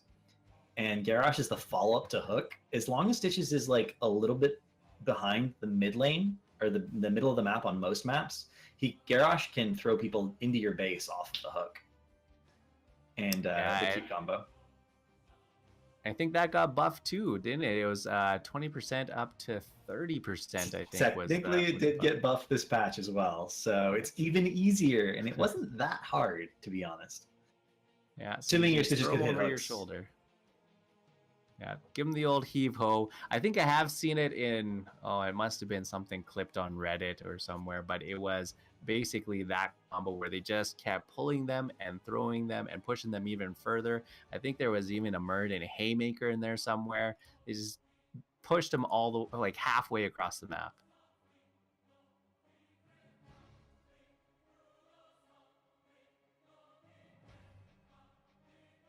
Yeah, we're just waiting for the lobby to come up, ladies and gentlemen. Actually, as I say that, I'm a liar. The lobby is in fact up. We're joining it right now.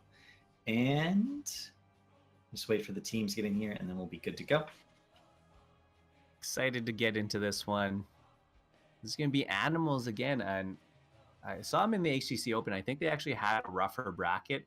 They ran into one of the top teams early on, so they were knocked out in one of those early rounds, and that might have just been unfortunate. New team runs into a top team in the bracket, but as they keep playing, I think they'll earn some points, get themselves seeded a little bit better into kind of those mid-tier brackets, and I think they'll make their way up. Like I said, if Team Sinix, who I think is, now still top 6, I think top 6, top 8, if they're able to beat them here, they themselves could move on up in the HCC Open.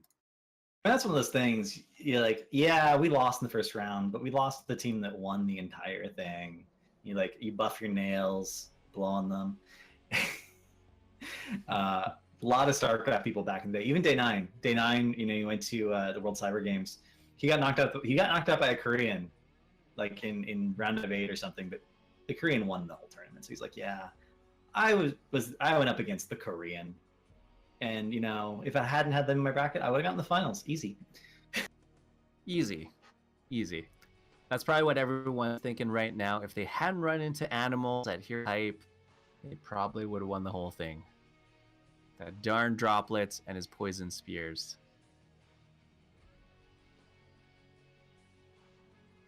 Those of you who are curious, this is the semi-final, which means that after this best of 1, we will have our final, which will be a best of 3 instead of a best of 1, giving the teams a little bit more room to adapt in the draft. And Firm Handshakes versus Team Numerics is the other semi-final going on. It's curious. I've never heard of either of those teams, but I have heard of some of these players. Yeah, Team Numerics, I believe, won the last one, and the other team you mentioned was Firm Handshake. Firm Handshake has been pretty much a staple of the HeroesHype scene. Guys like Heyo and Grizz. You can never forget a Firm Handshake. But we will be finally getting into the game here. It will be Ascension versus Animals on Dragonshire. First pick going over to animals, and they will start out with that Uther ban. Surprisingly, they've kind of switched things up. They banned Tassadar last time, and I think before that, that was the Dahaka ban for them. So they've actually made a different ban every single time. Garrosh banned out. You know who's open? Dahaka. Actually, they're gonna go with Tassadar. I give up. They don't. I don't even think they're like, you know, it's good, Tassadar. Who do we not want to play against? Let's just not play against Uther. It seems good. Yeah. Well, if they decide to go into Dahaka and something else, they're probably not going to Dahaka Sonya. So I'm inclined to think Tassadar Sonya is going to be another thing again.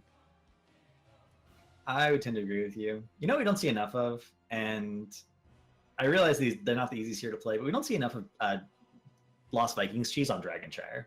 Because you can put 2 Vikings in the top lane, and they can hold the point and soak, and then you have 1 Viking in mid. You just build a strong 4-man and push down bottom.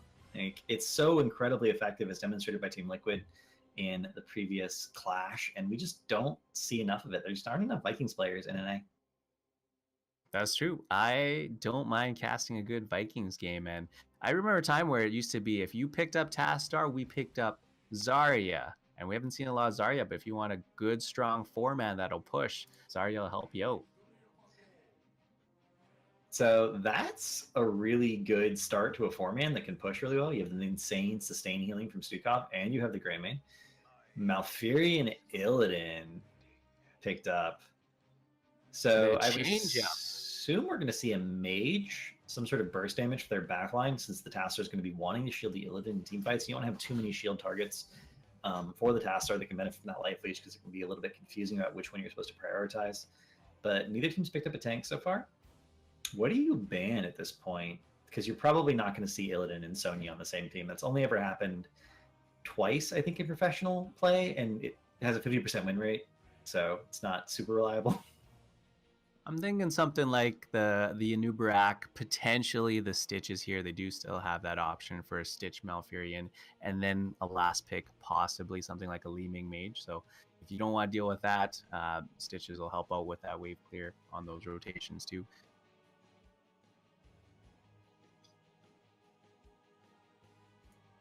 And we haven't said this yet, but we're in a double support meta. Do you still ban a support? Like, do you be like, okay, you were going to pair the Malfurion with something going over to Animals ban? Like, are they thinking about banning support now that we see the Dahaka ban coming out from Ascension? I mean, the only one that comes to mind might be something like Lily, Cassia after that. If you don't want to play against the Illidan, it might be worth a ban. I mean, is this 2017 banning Lily? I mean, I wouldn't necessarily think about Lily, but Brightwing Polymorph is one of the best solutions to Illidan, and Emerald Wind is one of the best solutions to Hunt in general. Also, having globals on Dragonshire is just very useful. The sustain she gives you on the map can be really effective. Yeah. I agree. There are much better options than Lily. I just threw that one out there, but I would like the ban on Cassia, though. I think if they're not prepared to play against the Cassia, she might take them by surprise. Charge strikes, the blinds. I mean, there's just so many tools there to really put pressure on their team. And Ariel's still open. So if Ariel is still viable, and it seems like from what we've seen so far tonight, she is at least similar to how she was, maybe a little bit worse in some situations, better in others. And they're actually thinking about it. They're like Rhaegar, where they don't want to deal with double support. And their solution was, okay, well, what's the best burst left in terms of burst mitigation to save the Greymane diving in? And their answer was Ancestral Healing. And Ancestral Healing is attached to Rhaegar. They ban out the Rhaegar. I like that a lot. So if they are trying to take out so much burst style healing, that means the last 2 picks here might be some really aggressive CC engage and burst damage, which again we've never seen out of Animals. That's true. And so on these 2 picks here out of Ascension, I'd actually like to see, you know, some warriors that can actually take some of that burst. And I know you don't want to see Arthas into the Tassadar again, but Icebound Fortitude is one of those tools. And then Tychus, I think he's taken Relentless Soldier before. This was a counter that I think the Koreans played against Roll20 when they were running Diablo compositions into them. And so every time they charged in for these stuns, you'd either be giving them armor or just allowing them to walk away. I think they go with a similar idea. Arthas with the Icebound forward, dude, holding down the front line. He's not going to be susceptible to any real CC. And then Ragnaros later on, he's going to get some Resilient Flame. I'm really surprised to see the Ragnaros picked up there, just because he doesn't have a favorable soloing matchup, and his escapes are so poor that he can't contest the point safely. He always has to be really worried about getting rotated on and ganked. But I like the Arthas quite a lot into the Illidan. My question is, what can they pick up that's going to fix the Ragnaros and Arthas mobility problem? And my answer is Medivh. If they could pick up Medivh on the back end, if they have a Medivh player, I'd actually be really happy with Ascension's draft. Love Medivh. Think he fits in every composition. And again, we were looking at mitigating some of that burst damage. That makes up for a lot of Stukov's disadvantages. He's great at that long sustain, but if you get that hunt coming in, plus whatever else is coming in on the side of animals, you can just get Medivh to say, no, thank you, not today. Wow, and they end up picking Cassia into the Greymane. I actually think this isn't done enough. Every time someone picks Greymane, I'm like, I should just pick Cassia and win the game because Greymane can't kill me, and I can kill him, so it seems good. But that is going to be 2 good Tassadar shield targets. Fantastic. Really it is. We're going to go for the blinds. Blinds versus blinds here. Johanna Cassia versus Lily. We'll see who can come out of this match seeing stars or not. I mean, Cav, when you have a feeling, sometimes you just gotta go with it. I felt a Cassia in there somewhere. I felt a Lily. They showed up. Worth noting that historically, this is Bruiser Lily's best map in Hero League. If you go look at her win rates for her various builds, this is the map where she has the highest win rate for Water Dragon and just messing with people with multiple blinds, because it's such a good skirmishing spec for her in those 1v1s, 2v2s, 3v3s. You don't really have that many team fights on Dragonshire, and you have a lot of pick potential when people are fighting over shrines, and Water Dragon enables that incredibly well. So if they go for that, this is literally the best map they could have chosen to do it on. Oh, we got some more. We got some more Sonya memes in the chat. Droplets is just real happy that he doesn't have to play it right now. Left-hand side of the map, Droplets all excited on that Illidan, Kevin on Johanna, Toby on Malfurion, Olakeb on Tassadar, Evan Drindy on Cassadar, and they make up the animals. A little bit of pause right now before we get into the other team. But he's really happy. He gets to play Illidan instead, so no poison spears this time around. I haven't seen his Illidan play lately, but I think it's going to be pretty strong, especially supported by Malfurion and Tassadar. On the other hand, if they lose, we can 100% blame Droplets for not being willing to play Sonya 3rd game in a row. It wasn't even banned. Yeah, they could have just picked it, and they didn't. It's all on Droplets. All right. They're going to get back into the game here. And over on the red side, right-hand side, you've got Sukami playing Stukov, Grim on the Ragnaros, Titans King on Arthas. You've got VFDG on Greymane, and ready for an adventure, it's soon on Lily. So Q build was nerfed quite a bit for Ragnaros, iteratively over many patches, and then recently E build was buffed. So we are actually going to see E build coming out here from Grim. I like that decision. I'm curious to see how it performs in this environment. And we're going to see still the Silence build, the Arm build from Stukov, and we're starting to see more and more of this competitive. The Frost presence from Arthas going for that root synergy, and now that it does work with the level 13 talent Shattered Armor, the Trail also gives you the vulnerability when you finish that quest. E-builds all around, Titans King trying to stack it up, moving forward here, but having to beat a hasty retreat as he has to go back. The roots landing here, and Evan Drinde with that damage, the whole team having to back up. I'd say that's a win for the animals on that level 1 skirmish. Charge strikes, Cassia doing 4,600 hero damage in that skirmish, but everyone's at full health. That's the ridiculousness of Stukov. Everyone is at full health, despite 5,000 damage being spread out across the entire team. Grim is having trouble in the top lane here, and this is what we're talking about. He just doesn't really have any favorable soul lane matchups, and this is not even a soul lane. This is a straight 2v1, and he's going to lose that very quickly if they don't rotate up someone to help. Yeah, Animal's running this twice now. The 2-1-2 style. Droplets tower diving over top, getting back here. Grim needs to be careful here. I don't think he's safe at all. But down the bottom lane, that 3-man rotation is go down and meet Cassia and Malfurion here. They're going to be able to flip the shrine here and avoid any Dragon Knights early on here. Playing so hesitant here. They're in a 3v2 and they're like, no, we're good. We're gonna poke back off. Grim again taking a lot of free damage. Just can't do anything. Can't heal this damage up because he can't get to the minion wave to Q it and get that burst healing. They do manage to convert both shrines, but no one's mid, and Johanna is there safeguarding it. So Droplets versus Arthas, Titans King. Can he make this happen? Can they get the damage? That's gonna be a tough matchup for Droplets into Titans King, but they are out-sustaining them, even with the self-sustain of Titans King and Grim here. The 2-on-2, I think this is only made possible because of the double support. Grim here, he's a long ways from the towers here. Droplets gets that takedown. He's not done. He's going to chase Titans King. Titans King should be able to survive here, but he's not going to be able to hold that top shrine.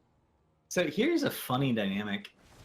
Grim's started taking more damage than he was used to because Arthas was there, and Illidan got that Battered Assault proc. Grims was like, oh, I can survive this level of damage because I survived it earlier, but the damage was actually much higher. And we're actually see W build coming out of Illidan. This is Unbound.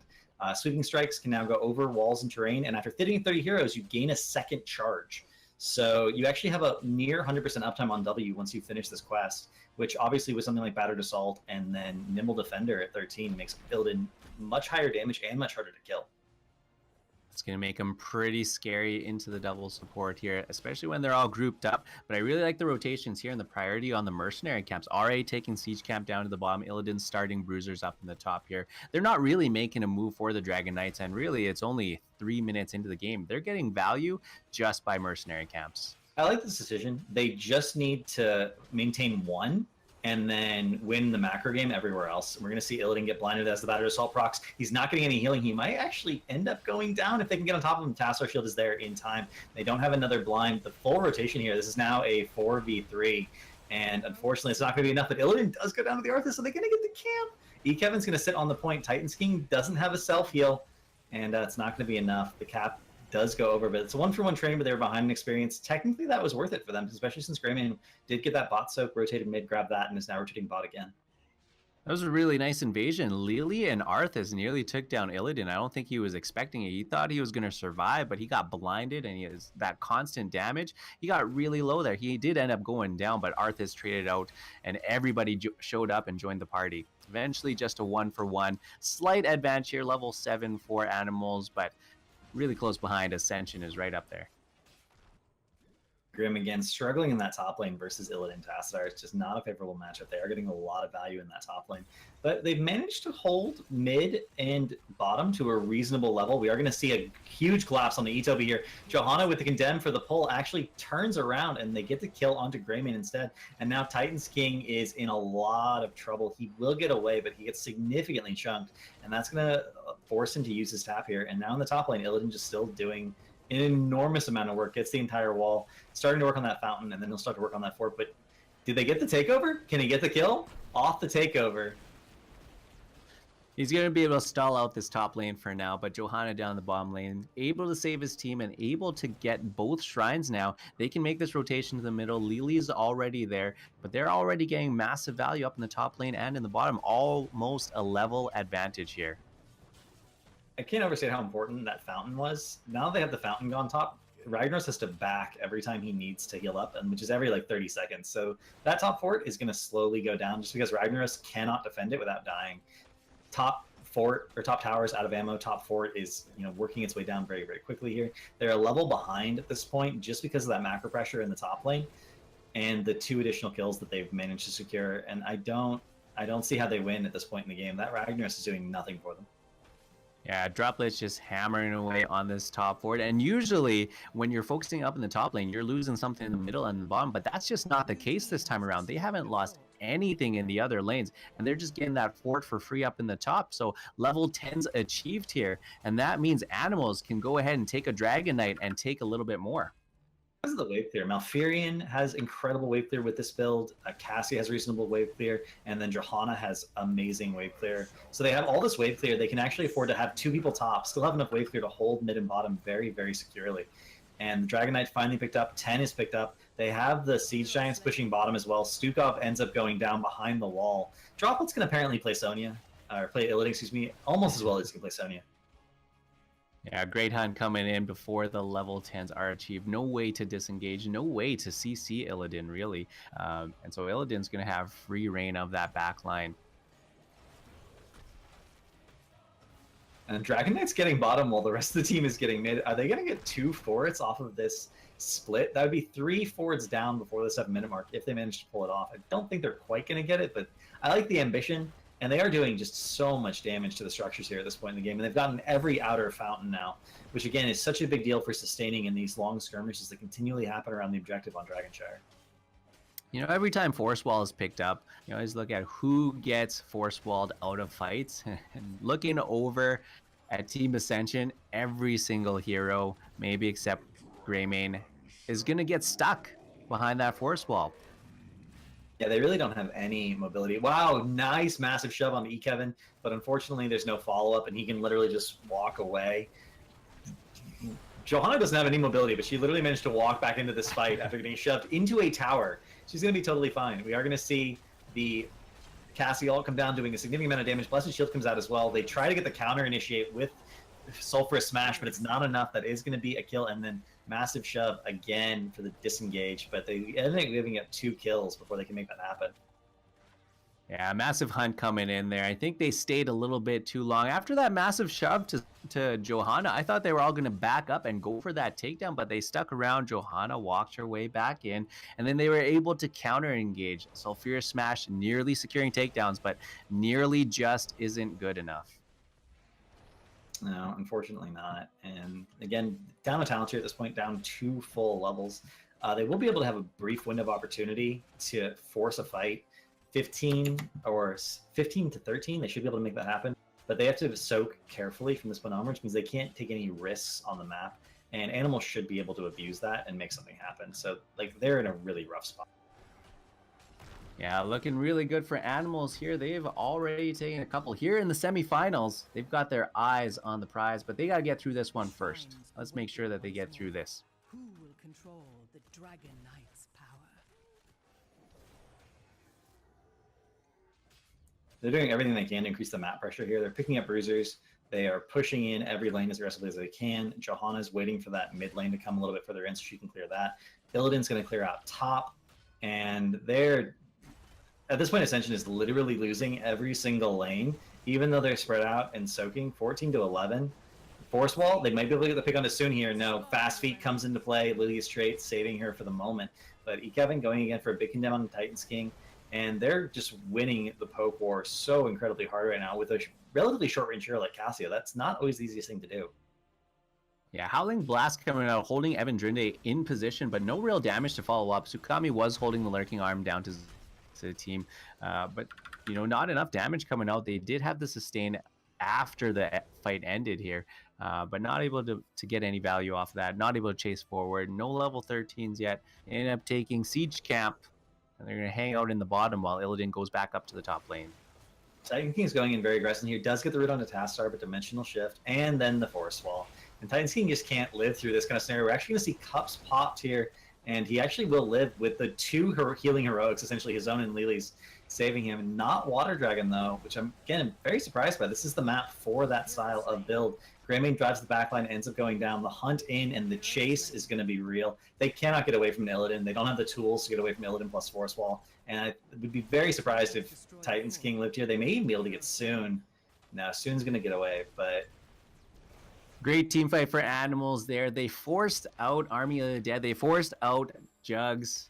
And then there was nothing left. The chase came on, and then it was Force Wall after Force Wall, Droplets with the hunt in the chase. Animals taking another team fight. 9 takedowns to 1. Another show of dominance here. And now E-Kevin, well, the 1v1 onto Grim, but it's never just 1v1. Usually you have somebody else here. Just missing the Condemned, though, so Grim managing to save himself here. For the moment, I'm pretty sure Illidan can go back in there as soon as that expires and get that pick. But they forced that fight right before they had 13. So that was actually a 12 to 15 fight. They didn't have the talent tier, and that's such a questionable decision from them. We see Ragnaros using leftover fort just to clear the minion wave. Droplets is a little bit low, but does manage to secure a top. Even Drinde in the bottom can secure that, and Johanna rotating mid. Going to be able to pick up the Dragon here unless they can be stopped by Grims. But with the rotation and with Blessed Shield available, all Johanna needs is her team to come in. Oh, but the cleanse on the hunt, Grim will get away, and the rotation is there to save him for the moment. But now everyone's rotating up. The chase is going to be a real thing. The root, Twilight Dream, is Cup's going to be enough? It's not. Ragnaros ends up going down. Force Wall, Titans King has nowhere to run. Droplets in the back line here. That's not a Sonya. That's an Illidan on your back line. Soon with a couple of blinds, we'll get VFDG out of there, but it's just the two of them. Just the two of them. And they've got the Dragon Knight now. Animals moving in for the keep, moving in for the core. And Animals has been very impressive tonight, just in terms of pure synergy. Every time they click their buttons on someone, it's always this. Everyone clicks their buttons at the same time. The Force Walls have been isolating kills consistently. There have been some individual standout plays from different players securing, picks on the initiation, but everyone has always followed up. And that's just one of those things that sets really great teams apart from just good teams, especially in the amateur scene. That's one of the things that number one thing that most teams struggle with is actually focusing fire, being consistent with their targeting, and they're just doing it so incredibly well. Yeah, they started that one off really well. Great Twilight Dream from Toby there and the rest of the team following up. I mean, the Force Walls here from Blick have been amazing, and Titans King finding himself on the other side of one again, slowed down the hunt going in. Jug's coming out though. Titans King should be able to make it out, and Illidan actually falls here. This is one of the dangers of putting your tank inside the Dragon Knight like that. You do lose peel, and Illidan did not have that support that he's depended on this entire game in terms of the blinds and the evasion, but they don't get enough momentum on the counter swing. They end up giving up 2 kills. Instead, Titans King should go down here as well. But so does Tassar, so it ends up being a 3-for-2, which is much better than a 2-for-1. Yeah, and that was Kevin on the front line, holding him off 1v3, but as soon as Greymane dove on the back line, he turned around, whipped out the Blessed Shield, and peeled for his back line. Great frontline play there from Kevin. 16 is picked up for Animals. That's going to be a big difference for them. We do see the Psionic Echo picked up, that double storm. Martial Law picked up for Cassius. So now basic attacks against stunned, rooted, or slowed enemy heroes deal bonus damage equal to 3% of that hero's maximum health. That's going to do a number on Arthas because it's a big part of his survivability. Tenacious Roots picked up from Malfurion, and Blades of the Azzinoth picked up. 16 finally is picked up for Ascension as well. I don't feel like their power spike at 16 is quite as good though. Yeah, but they do have a keep in the bottom lane, so Animals is pretty far ahead. I think they've got a couple power plays in terms of pushing through the mid lane, pushing through the top lane, looking for a fight in the mid lane though. Kevin the focus of that. So Fierce Smash comes down. Twilight Dream hit 3 here, and Droplets in on the fight. Ragnaros first to fall. Sukami turns for the lurking arm here. Titans King survives just for now, but this fight is almost already over. Oh, as you say that, Kathy goes down, but they trade for the Arthas. Droplets is on the back line doing work. Grey Minions are going down. I don't think Stukov and Lily get out of the situation. They don't. That ends up being a full wipe. And with Catapults and Siege already on bottom, that fight on their side of the map is going to allow Animals to just walk over to core and end the game. Yeah, 3-level advantage. They were at least even on talent tiers, but now you've got an Illidan on the core. You've got siege camps. You've got catapults. That's going to do it. Animals taking 3 games in a row on their pursuit of the finals here at HeroesHype number 82. That's going to do it. GG, well played.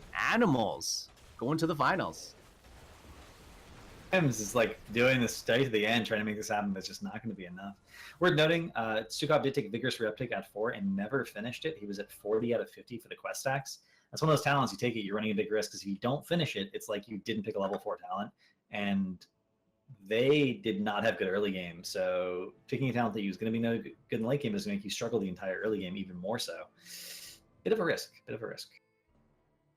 It was surprising. I mean, getting some of those quest talents and having something like a Ragnarok, you'd think they were aiming at some kind of a late game style composition, but it wasn't like they had a Nazebo on their team or anything like that. So I'm not sure if they really were aiming at a late game. I wanted to see the Naz, actually. Now that you bring it up, Naz would have made sense, because when you pick Ragnaros, you have to think Molten Core and his ability to tie a lane. He doesn't win any lanes. There's no soul lanes where Rag's like, yes, I'm going to win the soul lane. Not against other real soul laners, not after the nerfs he's been through. And he doesn't have the escape. So even if he's tying in wave clear, he can't pressure. And if you can't pressure, because if you get rotated on, you're just dead. You can't do that much as a soul laner. So, but he on the defense, he's really good. and that allows them to bridge the gap to a late game hero. But they didn't have late game heroes, so I don't entirely understand what they were going for. Yeah, unfortunately, best of one, Team Ascension, that's what they brought. I'm still happy they brought out the Lily. I thought they could have made a little bit better use. Had they known that they were going for that Lily last pick, probably would have suggested the Cassia along with it. Would have given them like actually quite reasonable synergy. I would have been very, very happy with that as well, because of the blind value, shall we say. I don't so many little things, right? Yeah, I'm not quite sure there's a lot of teams that do play that, but I'm excited for the finals here. Well, of course, it's going to be animals going up again. I guess the question is the other bracket finished? Yeah, it looks like that game is about 14 minutes in, so they're in the middle of that one here. So we just have to wait and see. And again, it was Team Numerics and Firm Handshake, so we're waiting on the other side of that. Either way, I think we're in for a really good set in the finals here. It does mean we won't have a game for you guys for at least 5 minutes. So we are going to take a 5-minute break. Gives you a chance to stretch your legs, get some water, maybe grab a snack if that's what you need to do. Come back and wait with bated breath for the best of 3 finals that we're going to have coming for you shortly. See y'all in 5. Welcome back to HeroesHype, your beautiful middle of the week amateur Heroes of the Storm tournament that everyone loves to watch. I'm your host, Cavalier Guest, and with me, of course, still is Hero Physio, still looking sharp. Right back at you. You're the one who inspired me to step up my game this time around, and man, I am feeling comfortable, but feeling very hyped for this next match. And of course, we will be moving into our finals with Animals versus, I actually don't know who won. Not sure if the bracket's been updated. It's gonna be versus Team Numerics. Finals will be a best of 3. Before we get into that, though, I just want to remind everyone that next week, the HeroesHype Tempo Storm Series 3 will be starting up again. August 30th, it'll be run for 5 weeks. And then in the 6th week, the top 8 teams from those 5 weeks will compete to play off for prizing. And you can actually help out with that if you would like to by going to our Matcherino page and putting in the code HHTempo3, helping out quite a little bit. And as we go into map bans, I just want to remind you that we do have a sub button for this channel. All of the subscription money that gets raised on HeroesHype is actually going to be used to fund a HeroesHype party at BlizzCon. So if you love HeroesHype, if you want to meet, everyone who tries to do their best to support it in real life, the HeroesHype party is going to be the place to go. And the bigger that, the more money, the more subs we have, the more money we have, the bigger that better and party that can be. And I'm pretty sure I actually am going to end up going to BlizzCon this year as well again. So if you want to meet me at BlizzCon, I'll be at the HeroesHype party 100%. So jealous. That sounds like so much fun. Make sure you support HeroesHype. Throw that follow, give it a like, throw out that subscribe if you can. Otherwise, you could do that esports thing. Maybe even try to get those cheers in there as well. I think that's an option. I believe that is an option. That's an excellent point. I want to see what Animals is going to draft. they've had very standard, in my mind, stable drafts. Tank, bruiser, double support. It's just which heroes are filling that role that's varied a little bit. And I'm curious to see if we're going to see anything else from them tonight, or if that's just like, it ain't broke, don't fix it. They have a winning formula. They're just sticking to it. They have showed a few different heroes. I mean, that last one, throwing out at Cassia. Even the Johanna was something a bit new, too. They got some blind value off of that. I don't think they really need to go in much direction. I think they've already shown enough variety here. They've got Sonya, and they've got Illidan. I think that's enough to win a best of 3, to be honest. It's kind of funny to put, you can put droplets on Sonya, or you can put droplets on Illidan. Either way, we're gonna win. It's gonna be amazing.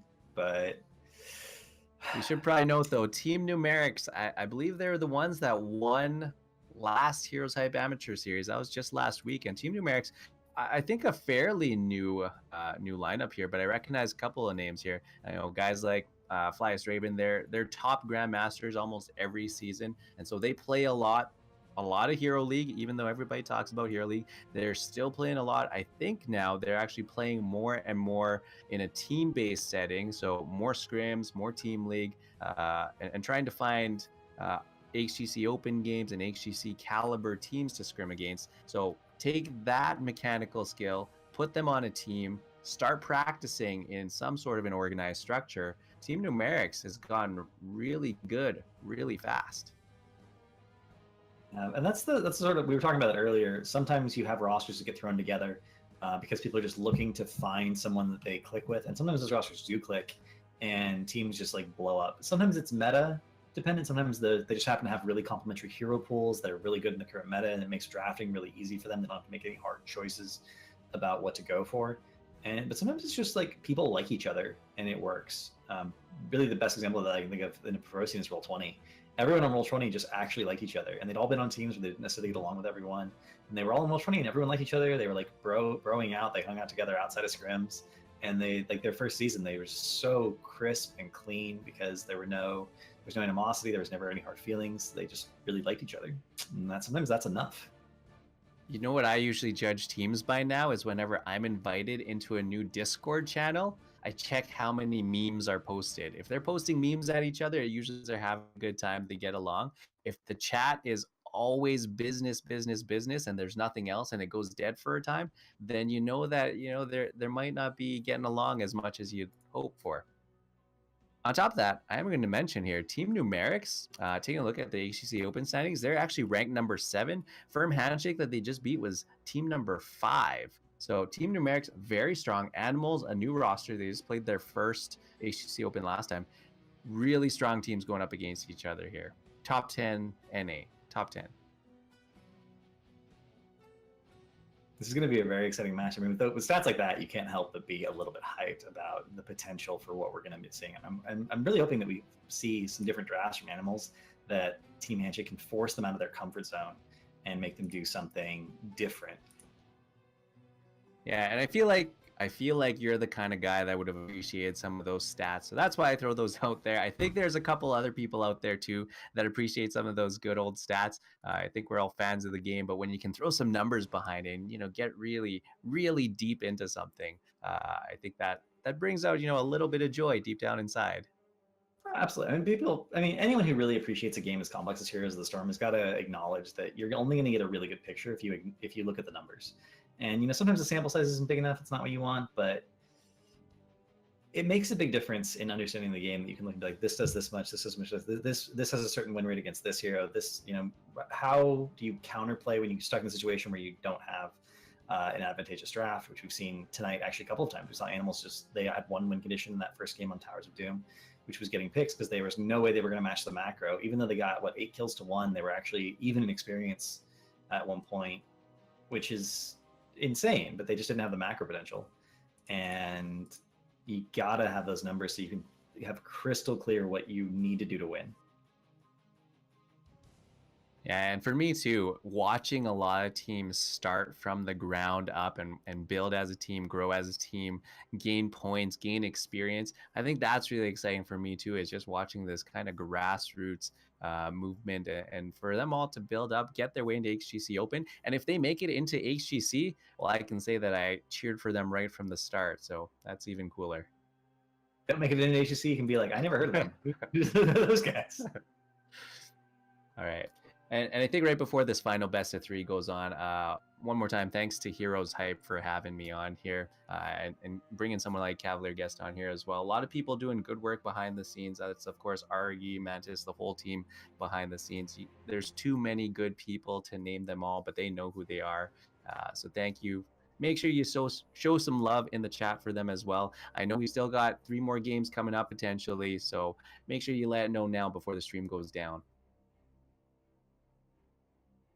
And it's just like amateur events like this can't be underestimated in terms of the lifeblood that they pump into the scene. Having, the minor celebrity of being a HeroesHype winner, having the consistent environment where you can be like, this is a real game. It's not a practice game. We're pushing in. And the fact that people, spend their free time organizing things like this, and they're going to organize the party at BlizzCon for the community that's built up around it. It's a lot of work, and it's not exactly a thing. It's a pretty thankless job overall in a lot of ways because you are behind the scenes. You don't get noticed as much, but those people really make things like this happen for the community, and the community benefits a lot from it. So shout out to them. I agree. Yeah, and I think there's a lot of volunteers too. Ones that put in time and don't really expect anything, but they're really just doing it because they love the game or they love the community, and I think that's really cool.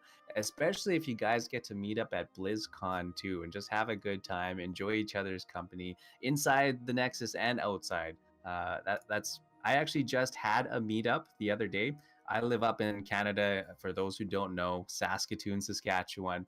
But I had another guy I met from Heroes who lived a province over. He was actually driving through for a wedding, decided to stop in just for lunch. And we met 100% because of Heroes, had a good lunch. He drove the rest of the way. We said goodbye. That was cool. And next time, if I drive by through his province, through his city, we're going to meet up, probably have some lunch again. That's really cool. Games bring people together. It's a real thing. Video games don't just cause violence in schools, no matter what a politician tells you. Yeah, and even as salty as people get in the games, I mean, you never know. One of those people could be your friends. One of those people could be living in your area, and you could meet up and, share your mutual love and enjoyment for the game, and then, I don't know, make a lifelong friend. I don't know. I mean, on a very serious note, that's one of those things about tilt. You don't know if you're seeing that person the way they always are, or is they just having a bad day. So when someone's like raging in chat at you, try to get them focused on the game, try to get them focused forward, or just ignore them. But try not to be like judging that person just on that one event, right? And don't let it affect you. It does help your play if you focus more on yourself anyway. And it can be difficult, but everyone has a bad day now and then. And if you were having a bad day and you were raging, you wouldn't want people to be like calling you names and making it worse. And that's our serious note for the night. We're now going to return you to our regularly scheduled announcement of the fact that the lobby is up, and we are going to go to Towers of Doom again, which we have already seen once tonight from Animals, and they did very well on this map. Towers of Doom, they're going to bring it back all the way around, back to the first game. So maybe going back to a couple of their comfort picks, or maybe this could actually be a Team Numerics favorite, and this might actually be their comfort. We haven't seen them on stream. We'd have to go way back to the HeroesHype VODs, and I'm sorry I haven't had a chance to catch up on it, but maybe this is actually their home turf. This is the Numerics map pick. It is worth noting. They banned Braxis, and then Animals banned Cursed for 3 out of the 4 bans of the evening have been cursed from them, so that makes sense. And then Numeric is the one who picked Towers of Doom. So Animals was going to get first pick, first ban going into the draft. And I hope Numerics has something specific planned based on what at least they've hopefully seen on stream. Obviously, they probably had someone who could take a peek, in between their own games and see that Towers had been played and what style of comps Animals have been playing all night long. I have seen Flyest Raven play inside and outside of these competitive games, and he plays the melee assassin. I've seen him on Illidan's. I've seen him on Zeratul. I've seen him on any of those. So I think this might actually end up, if this were a sporting event, you'd have this matchup, star player versus star player, or maybe a matchup to watch. I think it's going to be Droplets versus Flyest Raven. Not to downplay any of the other ones, but maybe just for this game, we'll keep an eye on these two. Maybe the next one, it'll be Etobi and who's it? I think it's Vin. Maybe Kwanzar, who's the support for the other team. But it's cool to watch those types of matchups and see who performs best in their role. Man, there's a lot of familiar names on both sides here. I don't know. I feel like the story of the night, in addition to Droplets, has been this good synergy between Ekevin and Etobi. So even if individually their counterparts on Numerics are as good, do they have that same level of synergy that the tank and support duo that Ekevin and Etobi have demonstrated consistently all night? Yeah, they've definitely played together, and they choose compositions that really stick together, especially with double support. Running things like Lucio and teams that have to stick together to be effective. They seem to thrive in that. They really do, and it's one of the things that I hope they're aware of that, and they keep playing to that strength of them. But we are going to get into the draft here. Towers of Doom, Animals first pick, first ban versus Numerics on the right hand side. And if they're staying true to form, we're either going to see a Dahaka or an Uther ban here, and it is going to need DB Uther. All right, no surprise there. Probably going to ban out the Dahaka, but at the same time, they could leave that up. They give away Dahaka. That might open up the Tassadar for them. Too strong to pass up. Dahaka, first ban. I like that. At the same time, they have not played Dahaka tonight, and the one time it was up, they actually are the one that ended up banning it, which means they're afraid of it. I would have not banned the Dahaka there, just because I would want the option of picking it up.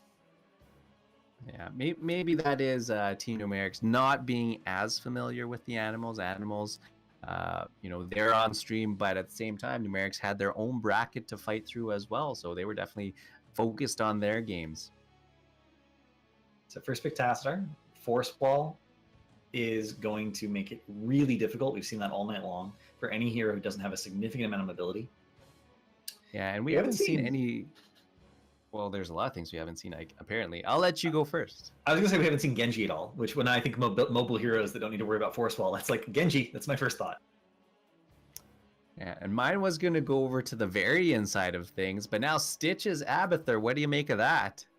Wow. All right, so they have the macro. They have the hook potential.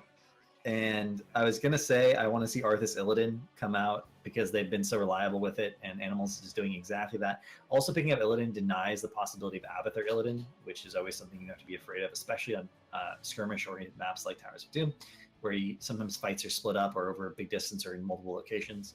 So the Dahaka ban I like a little bit more now, since they were planning to go into Abathur like that. And I like this a lot. They're going to ban the Rhaegar out. That is the best support for Illidan because of that Ancestral. And we're starting to see this rotation more and more often. Arthas and Illidan. What do you think's the counter to both of those heroes, or is there even one? I know Falstad sometimes is picked into Arthas to push him away, make sure that he can't get back on the team, disengage, reset the fight. But who do you go against both the Arthas and the Illidan? It's kind of a tough question because the things that are good against Arthas are displacements. Because once you throw him away or boop him away or whatever, he can't reclose the gap. And at that point, he's not very good. He needs to be in the middle of the enemy team to be really threatening. But Illidan has no problem with displacements because he just has so many ways of getting back on top of you. And so you can do percent-based damage to deal with the Arthas, and that does help a little bit against Illidan. But I think I'm almost wondering if Lucio is the go-to counter, because Arthas can't lock down Lucio at level 13 plus with can't stop, won't stop. He will avoid all slows and roots while wall riding. And it's very difficult for Illidan to stay on top of an entire team that's moving significantly faster. We'll see if they decide to go and pick that up. Malfurion, Uther, Rhaegar, all banned out. What are they going to pair up with the Stitches? We haven't seen too much Stukov, but we could probably see him picked up here. Funny that they banned Malfurion, so that's like 3 support bans with no actual supports picked up yet. Yeah, I think with the Tastar already locked in, they feel comfortable taking any other support here. Stukov following up on the Stitches might be a tough one, but they go ahead and go do it. They pick up the Vala as well. That might be the Abathur hat target, but I feel like they're still holding on to something. Karazim and Greymane immediately followed up. Karazim can actually kill Vala post 16 if he goes Ways of 100 Fists. Just dive on her and kill her. She needs some sort of protection. Stukov, I don't think is reliable in that way with the cooldown on bio kill switch. It's just a little too long, 16 seconds. Obviously, there are some talents that can reduce that, some options. She will potentially have a hat as well, but you don't generally want to hat the backliner. You generally want to hat some kind of melee hero. And I agree with you. Stukov's follow-up to hook is good, the silence, but it's not as strong as, say, a stun or the Malfurions, or it's a little awkward by comparison. Yeah, what can they pick up that would fix that issue, though? And it feels like they might decide to go with a little bit more frontline, something that'll control the rest of them. I mean, I'm almost tempted to say something like Artanis even, just to have somebody who can brawl up on the front line. They can sustain for a little bit, have a lot of displacement with hooks and pulls, and the blind coming in later might help them out. They go with the Chen option instead. So there is 0 stuns and 0 silences, except for Hunt on animal side. So Chen has 0 CC to contend with. That's actually, and Chen is one of the best Abathur hat targets by an enormous margin. I'm actually a little bit surprised I didn't think of Chen. He was nerfed buff today. It's hard to tell what happened, especially considering his level 7 talent is currently different in game than it was on the patch notes. It's supposed to have a 45-second cooldown, and actually has a 10-second cooldown. It's not relevant in this case because he's not going to get stunned, so it doesn't matter. But Chen's going to do a lot of work this game. Yeah, I actually really wanted them to go a little bit more off meta. I was expecting something like Chen or Murden because of that Abathur, but picking something like the Artanis up might have been just enough to catch them off guard. The Chen, though, I think does catch them off. I don't think they're prepared for that. And, you know, like you said, they only have the one stun to interrupt. At the same time, Cursed Bullet, potentially 7-sided strike. And if Tastar goes into an auto attack build here, which he does, they're going to have enough tools to deal with them. And on the left-hand side of the map, we're going to find out who wins. Animals is going to be in blue. Kevin on Arthas, Droplets on Illidan, Toby on Karazim, Evan Drinde on Greymane, and Olek B on Tassadar. And rising from the dark side of the bracket, you have Team Numerics. Caesar Salad going to be on the Stukov, Flyest Raven on Chen Vin, playing Vala, Kwanzar burrowing away on Abathur, and Fast on Stitches. We're seeing Accumulating Flame picked up for Chen. This talent is basically never taken. It's a quest talent. Every time you ignite a hero with your Breath of Fire combo, you increase its damage by 2% up to 60%. And then after you finish it, every hero you hit with Breath of Fire from that point onward gives you 25 armor for 1 second, but it's per hero hit you get more time. So it's 3 seconds if you hit 3 heroes and so on. This was bugged when it was first implemented to only ever give you 1 second. And I think it was finally fixed a couple of patches ago. So now it's going to be a little bit better, but not taking Elusive Brawler into Illidan Greymane, I can't say that's a good idea. I know he's got Withering Flames later on, so I don't know if the extra utility there, but right now, not a lot of response to this 2-1-2 push again from Animals coming out. Something we've seen all night long. Chen cannot deal with this without Elusive Brawler. You actually cannot 1v1 in Illidan. No, it doesn't work. Illidan alone is enough to deal with Chen's shield, so if you add anyone else there, Chen dies, and he needs Elusive Brawler to make plays and go in. Even with the Abathur hat, the shield was getting destroyed so fast that Regenerative Microbes, which was picked up at level 1, was not enough to do anything.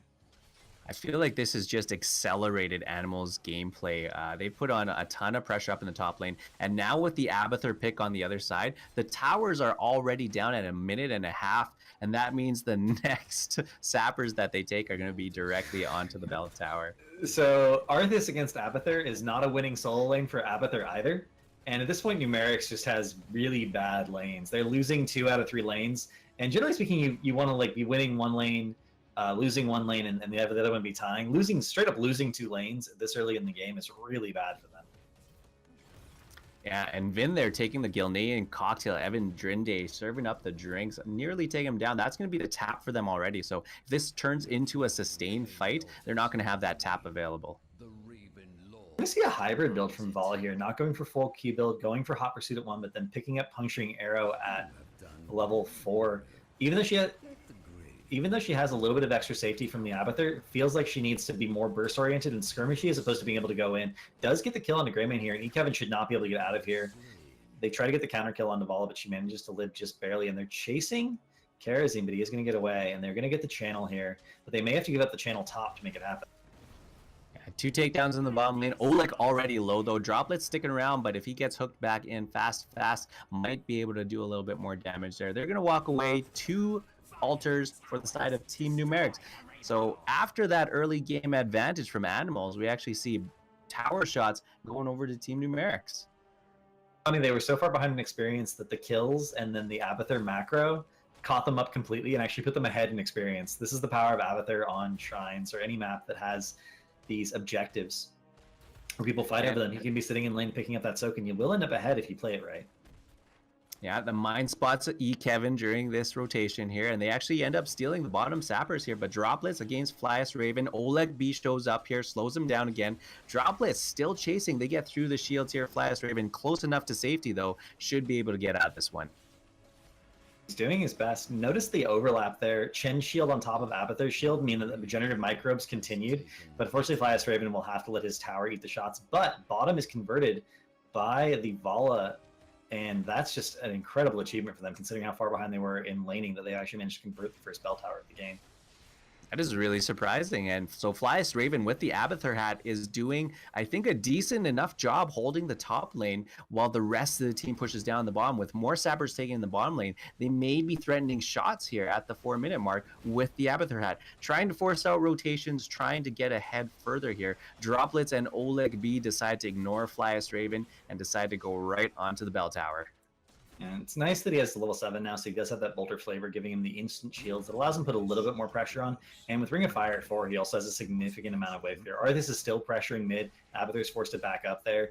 Kevin is going to be the first Arthas I've ever seen get a bell tower completely by himself, by like before level 10. Yeah, this is a nice push up in the top. This is going to equalize the bell towers here because the bottom altar is actually sandwiched in between two of Team Numerics' bell towers. And they're going to back up here, but in the middle lane, if Animals gets this one down, it's actually going to be only 2 bell towers on the side of Team Numerics.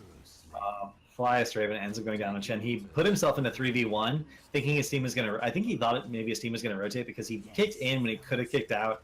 Did not work out for him, and that's going to be Vala going down as well. That Karazim damage is very real. Just missing the Hungering Arrow on Evan Drinde, and that might have takedown there, but missing that one. Vala goes down, staggering the death after the Chen. They do get the channel, 36 shots to 26, but now you see the yo-yo back and forth, experience going back over to our Animals. I'm surprised it's going to be this even going into 10, even though Animals is ahead, or excuse me, behind significantly in shots. They're a little bit ahead in experience, and it's... I don't know. Numerics is doing a really good job at securing the shots, but such a bad job at managing the fights in many ways, because it is, 3 kills to 2, and we've seen just some really awkward laning all game long. And even with the level 10s achieved here, Heroics, I'm not sure that Vala is going to get a significant amount of value here as a lone target. I think the majority of the value is really going to come from the hats, but you look at Avatar's build, he hasn't really gone for that hat style build. Now he's going for a sort of an old, it's an old school build, sustain care base and regenerate microbes with vileness and slow rotations. As I say, that Stitches gets picked off in the bot lane again, and this is they have very limited tools. That lurking arm was so awkwardly placed; it didn't really do anything to peel off for the Stitches. Chen's doing his best to maintain the mid lane as this bottom tower or bottom wall gets taken down. It's completely out of ammo now, very vulnerable. Vala trying to get more and more stacks there. Chen finally manages to chase Illidan away. Has to be a little bit more careful now because of Barrel and because Chen he gets scaling levels gets much better. Hero Physio has left the game, so one of the casters has DC. I'm going to be solo casting for a little while here. Yeah, Chen I did see Flyest Raven jump in there, jump over towers and his way. So really tower diving to get that last takedown. And the fight continues. Vala trying to do her best to do damage to Kevin, but he has army up. He will be able to eat those ghouls and survive. But the channel may go through regardless. Caesar Salad does get the channel. Looks like he canceled for a second there, but no, he ends up getting it. And the Stitches clone actually doing so much work, absorbing tons and tons of damage. Illidan gets stunned into the silence of Lurking Arm. Is he going to get away? He does barely manage to friend or foe his way out of there with the dive. And Fee is out of mana, but is still pursuing. They're trying to make something happen, despite the fact that they're very low on resources.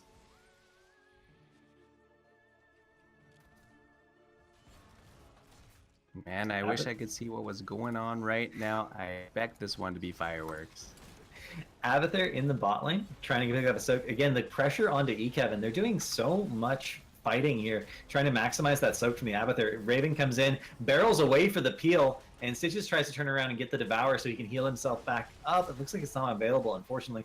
Flyest Raven gets focused again, but he has enough. Palm comes out. They stop focus firing. Kevin does end up living, and they get the kill onto both Chen and Stitches. Again, Vala has no mana. They don't have the resources to be taking this fight, and they let the fight happen for almost a straight minute and a half. Good fire discipline there, stopping on the palms. They didn't let it trigger, but it allowed him to disengage, so it didn't end up mattering. And Barrel was used purely for peel. They managed to get themselves away, but then they re-engaged, even though Barrel had made sure they were all safe to just leave. They were trying to maximize the value of that Avatar split soak, but they gave up 2 kills in the process, and I'm not sure that was a good trade for them. A tower has been lost. As I say that, though, they do manage to convert the top bell tower back to their side of the map. They're not 13 yet. They are very close. The Triple XP will finally get them there. So 13 versus 13, moving into this one altar phase. 4 shots versus 4 shots on the line, so neither team has a distinct advantage. This is the evenness of this game. This is just so close from both teams. Stitches Just is jumping back into the game now. Cav, what do you think of Chen's pick on the barrel there? I think it's their only displacement, their only CC. I know Stitches could have gone into a gorge, but Chen here really is tasked with the job of keeping his Stukov and the Vala alive. Do you like the barrel? I don't like the barrel. I think barrels are really good peel heroic, and they do have a very limited amount of peel in that sense because it's, you know, Gorge isn't great peel, Petri Bile isn't great peel. It's just the best things that Chen has or Stitch has available in his kit. But Stormwrath and Fire allows you to dive the backline and be a real threat. And I mean, Tassadar, you force Tassadar away. That's a winning trade for your team because without Tassadar, Illidan's a lot more vulnerable getting picked off by the Vala. My hold on this realm tightens. All right, still just trying to load into the game here. The client is just not letting me get back in, so I will join you guys as soon as possible. We're seeing full E-build from Chen now. Withering Flame, setting an enemy here on fire reduces their spell power by 25% for 3 seconds. There's not a lot of spell power on the enemy team. There's not a lot of people who are like, oh darn, I'm going to do so much less damage or so much less healing. It does affect healing. It is spell power, not just spell damage.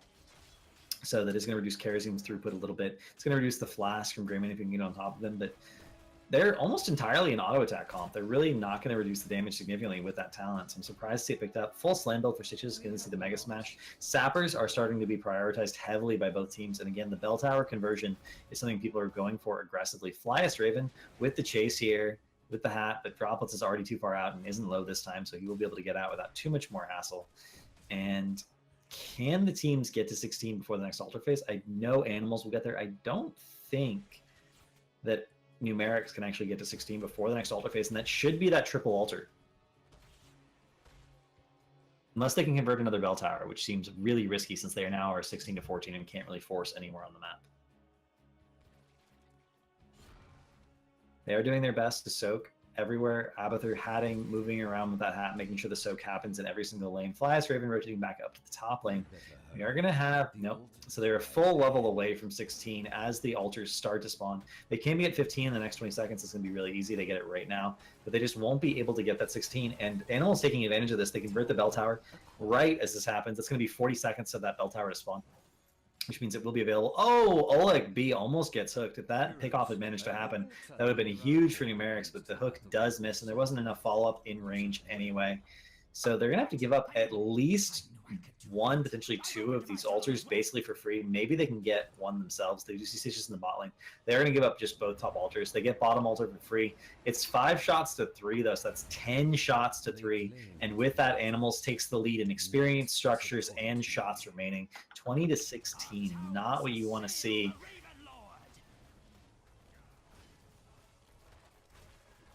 Another tower under. Siphoning Arrow and is picked up, so Vala now has her own self-sustain. We are going to see the capstone of the slam build in the form of Pulverize. It's going to give them a lot more peel, a lot more control. This is the #1 thing they've been lacking in these team fights. Manticore, Pox, Papuli, and Venom Spikes, and enough to share. Enough to share for 10, actually going for this shield talent, which means when he's drinking, everyone near him on his team is also getting a small shield. They're just trying to win a sustain war with Abathur and Stukov so that Abathur split soaking can come into play, which is such an interesting idea on Towers of Doom. I'm not sure I agree with it, but I'm curious to see how effective it's going to be now that that shield is there. One of my towers has been Marked for Death picked up by Illidan. This actually will also get reduced by Chen's E, so that is a little bit of extra spell damage that's going to get negated. Droplets pushing in mid again. They're going to try to convert this top bell tower after getting that mid soak, and Illidan should be able to convert that very easily. Arthas Illidan rotating up. They have the wave clear, and then they'll also have the pressure. Arthas can tank the fort, while Illidan just absolutely destroys it, and the minion wave will be there. We see evasion coming in.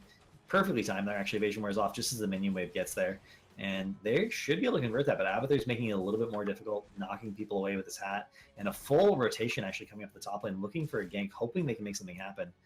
But They know they can't. They see them backing off because of the Abathur's Toxic Nest providing vision. They know that they're not, and they know where they are. Droplets gets dismounted by that nest to get, or dismounts himself to cap it. We're going to see Droplets take a lot of damage here, but Stunstoppable, that's Cleansing Touch. It's doing a lot to save him from the hooks. A hunt in onto Vala, or on Stukov, excuse me, but we're going to see the swipe away, and Stitches goes down. They continue the chase. Vin is going to live here, barely, because of the Stukov heal. Palm on E-Kevin, barely. Vala gets go for the throated Karazim, and they end up trading 2 for 3. Maybe Flyus Raven gets out of here. I don't think so. That's going to end up being a 2 for 4. Abathur is the only one to slug away from that brawl. And that was a pretty worthwhile trade for Animals, considering they should be able to convert bell towers and get 10 additional shots of here, maybe even more, depending on how greedy they want to be. And Cleansing Touch actually did a lot of work in that fight. So many unstoppables coming out. Unstoppable into unstoppable into unstoppable. Karazim just doing so much work. The anti-CC God support, 16 plus. Before 16, you're going to die a lot if you have against heavy CC. So they don't end up converting a bell tower before capping the altars. They go for the less greedy play. They still get 8 shots, which means 8 shots remaining on Numerics core. And they are going to start the Sapper camps at this point. They're getting both of them, Grayman on one, Illidan, Arthas on the other.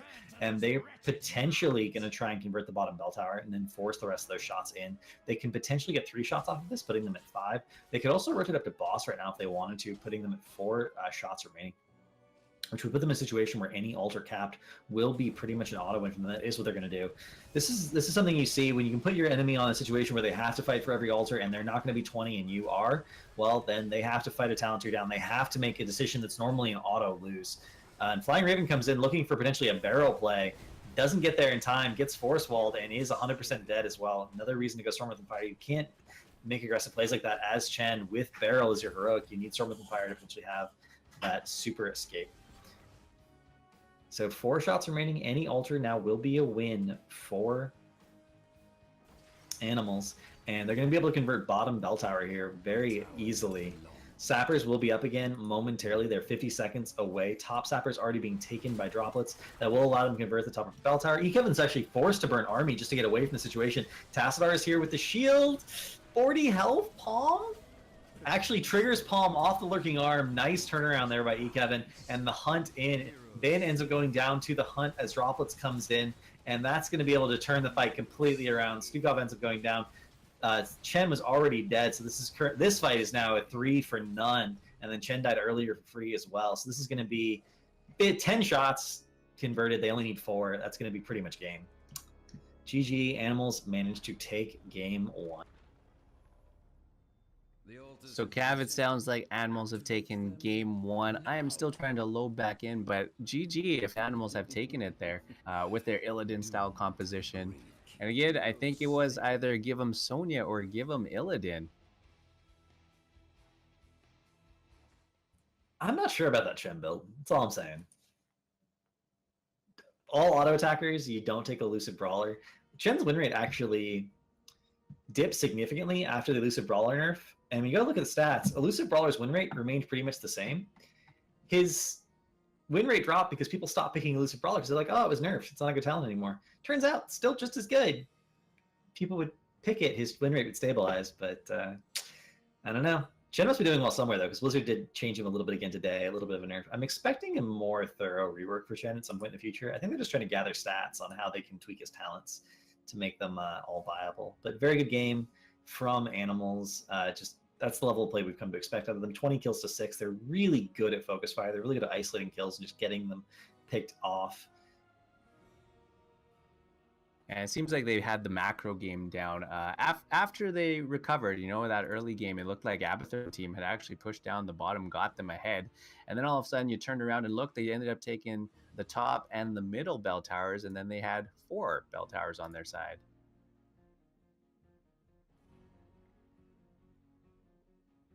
It was surprisingly close in the early game. I was genuinely surprised at how close they made it, especially since that's an Abathur comp, right? You got to remember that Abathur is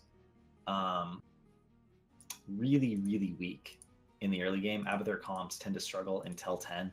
So the fact that they were even and briefly ahead at any point in that game pre-10 was very impressive from them, but just they couldn't push it. And again, I wonder if that Chen pick there at the end, if it would have been something like an Artanis with the blind, or maybe something like the Murden to reduce that attack speed, if they would have had more success against the Illidan, against Karazim, even against Tastar and Greymane, if that Chen was the right pick. I really don't. I mean, Chen was. I think the Chen was okay. That's the thing, but we don't know if with a different talent build it would have made a significant difference. I guess would the Chen have been better if it was someone else, if it wasn't the Stitches? Because I think with the Stitches, you want to pull someone in and get that takedown. Which they did not manage to do, unfortunately. All right, well, I'm excited to get back into the second one. Apologies for the potato internet. Hopefully that is all cleaned up. I'll figure it out by now. I'm going to join Cavalier Guest in the second game, and we're going to bring you the action. I mean, you were there for most of the first game, in fairness. I was there for most of it. I was there in spirit as well.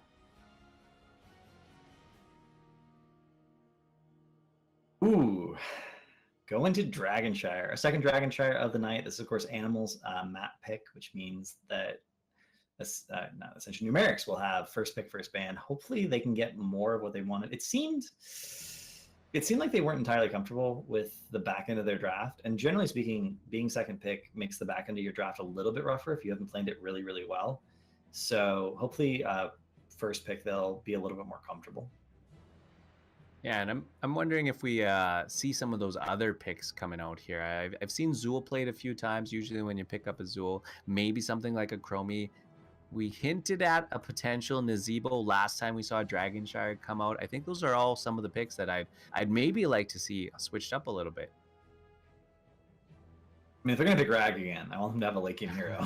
If they don't pick Rag, they can not pick Nazebo. That's fine. First time I actually saw Zool in HGC, this was pre-rework Zool, was Team Expert on Dragonshire. They drafted Zool, Nazebo, Rag. And Rag just held top. Zool just held mid-bottom, just constantly clearing. And Nazebo won the game as soon as Nazebo hit 20. Like all they did was clear waves until 20, and then Nazebo won the game. It was literally the entirety of their strategy. And it was incredibly effective. So, if you're going to draft early game heroes like that, make sure you have a late game hero that you're trying to get them to that point where they can carry the rest of the game for you. Yeah, I think the only thing that I will say is that we already saw an Illidan. There are only two options to get you to win that best of 3. This is probably our Sonya game. I mean, assuming it doesn't get banned. Because I feel like Numerics should have like a friend watching the stream. If I was a team playing this event, I would have a friend watching the stream and be like, okay, what did they pick? What did they ban? What were the drafts? How'd they do?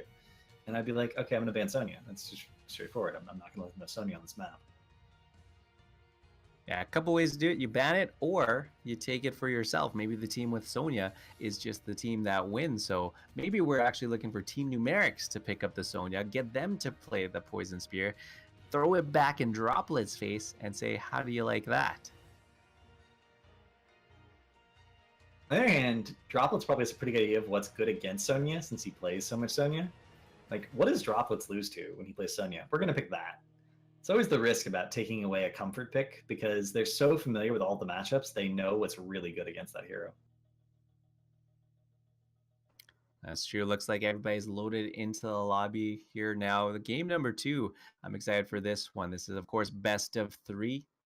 And that's Animals so far, not dropping a single game.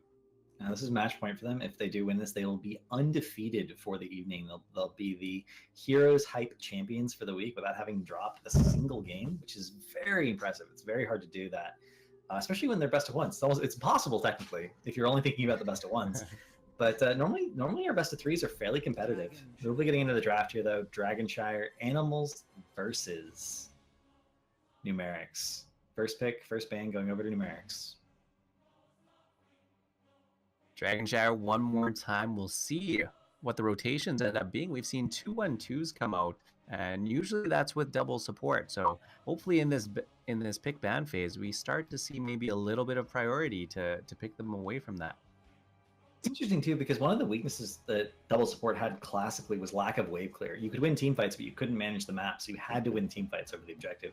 But with supports now having so many supports not having wave clear, you can be like, I'll put a support in this lane to hold that lane with a help, and then I'll put the support in the other lane with help, and I'll have that 2-1-2, and both of my far lanes are going to be fine. If anyone rotates to them, they won't get ganked because they'll have the healing, and then we just need a little bit of help in mid lane, someone to hold that down, just tie it really, and it's a big advantage. The Chinese were the first region to seriously start doing 2-1-2s, but they did it with push heroes, which is a little bit different. So they would draft like Sylvanas Zagara, and they would put them in far lanes, and if you pushed, if you responded to bottom, they would have Sylvanas plus the tank top pushing in, and if you responded to top, they would have Zagara pushing in, either with someone or by yourself. And it was very, very difficult to deal with. Now we're seeing it with supports instead, and it's just as annoying, really. And there's a hero we haven't seen at all today, is the Zagara. Sometimes as a solo laner, just outright wins. But right now, Tassadar banned out. The next one coming out, I'd be hard-pressed to find anything other than Dahaka or Ario, but it's going to be an Uther. Yeah, so a lot left on the board. They're sticking to their trend here. They've banned Uther in the majority of their games as first and second pick. They don't really care. They're just like, I don't like Uther. I wonder if we'll see some heavy CC coming out now that they've taken that off the board. That really only leaves, Rhaegar, maybe even Medivh on the back end to make sure that they can negate that burst.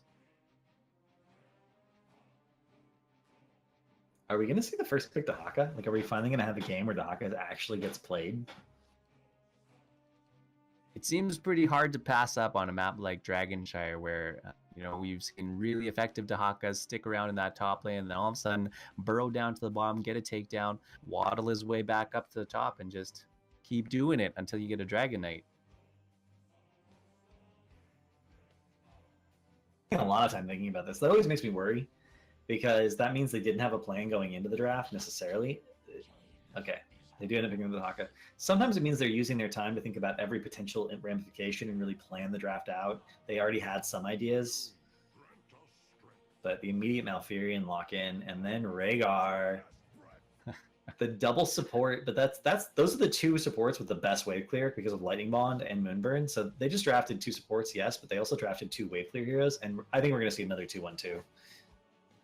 Yeah, and that's a good point. Two supports with good wave clear. Rhaegar can even take mercenary camps and back up and do some of those solo as well. So you do go double support. It's just a question of what do they pair it with? Can they pair it with another Cho'Gall, or do they end up moving into a few other heroes like the Sonya, like the Illidan? I'll tell you this: if Numerics does not pick up their support here, they're not going to have good options left, because that's a support band and two supports picked and an off support band already. So they're very limited if they don't pick up their support here. There's just not that many solo supports in the game. Yeah, not a lot left. I mean, Stukov is going to probably be highly prioritized here, but we'll see what they can do to make that happen. I mean, they can follow up on the Dahaka drags. They end up going full global here, and they do pick up that support. Falstad is really vulnerable on this map to Zeratul, Genji, and Illidan because of Hunt. He does have a low enough health pool that he runs a pretty big risk of getting picked off by any of those three heroes. Which one are you most afraid of? And I feel like actually all of them are really scary with Malfurion and Rhaegar, because you have the burst healing and you have the sustain healing. You can't get rid of all of them. Which one do you prioritize? Like, which one are you most afraid of, given what you've seen so far tonight? I think the answer may be Illidan, but it's a little bit rough. Yeah, afraid of the Illidan. Another ban on a support, that's going to be Karazim. They're really taking away a lot of that double support option for them. Stukov. Are they going to run a solo Stukov here? Most of the time, we've seen Stukov kind of last picked as a second support. What choice do they have? You can run Stukov solo, I think, if you have a lot of heroes who have self-save mechanics, because again, Biokills, which has a really long cooldown, so he can't necessarily save a lot of people over time. Doesn't have any cleanse effects, but we already have a root at least from the Malfurion. Zool. Yeah. Okay. Looks like they're worried about the wave clear. But Arthas, Illidan, that rotation one more time. Run it back. Should have banned the Illidan. They should have banned Illidan. That was the ban there. I think so. If you I don't feel like Zul was threatening to their composition. Yeah, and if we've been following the stream all night, that Arthas Illidan rotation, even just the straight up Illidan, I mean, that play has just been so punishing. That top lane, I'm going to expect that top tower, that top wall to fall, maybe sub 2 minutes again.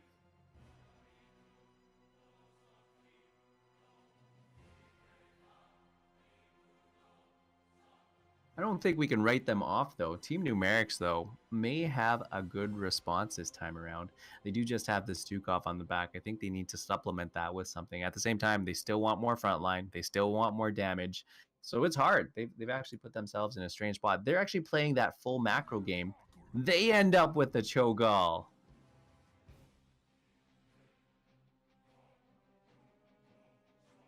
Well then. That's not Ariel. That's a Stukov. I'm not sure. There's been a lot of speculation about exactly how viable Cho'Gall is, whether or not he's viable because of Ariel specifically, or if he's just viable in general. Most pros came down on the side of Cho'Gall is viable because of Ariel being a hero that exists. And I don't know if Stukov is going to have the same overall impact. I think that what they do have going for them, though, is this double global where, you know, they can push as a 3-man, potentially split off the other 2, soak all 3 lanes, and then collapse with coordination into 1 lane and make something happen that way. I think that's probably what they're aiming for. That might be the only way that they actually play this out. I mean, the only way I agree. The only way they win this game is macro. Like, they have to macro. Hopefully we see a different Cho'Gall build. As well. I don't think we saw the strongest build in the previous Cho'Gall game we had for the evening. But we'll just see how it ends up playing out. They do certainly have a strong... Cho'Gall plus this war is certainly a strong 3-man lane. On the left-hand side of the map, zoning into Shire, we will have animals. E. Kevin on Arthas, Droplets on Illidan, Olek B on Malfurion, Evan Drinde on Greymane, and E. Toby on Rhaegar. And on the other side, this is Team Numerics trying to take away the undefeated streak. You've got Stukov, played by Caesar Salad. It's going to be Kwanzaa on Falstad, Flyest Raven playing Dahaka, and it's Fasta and Vin making up the Cho'Gall.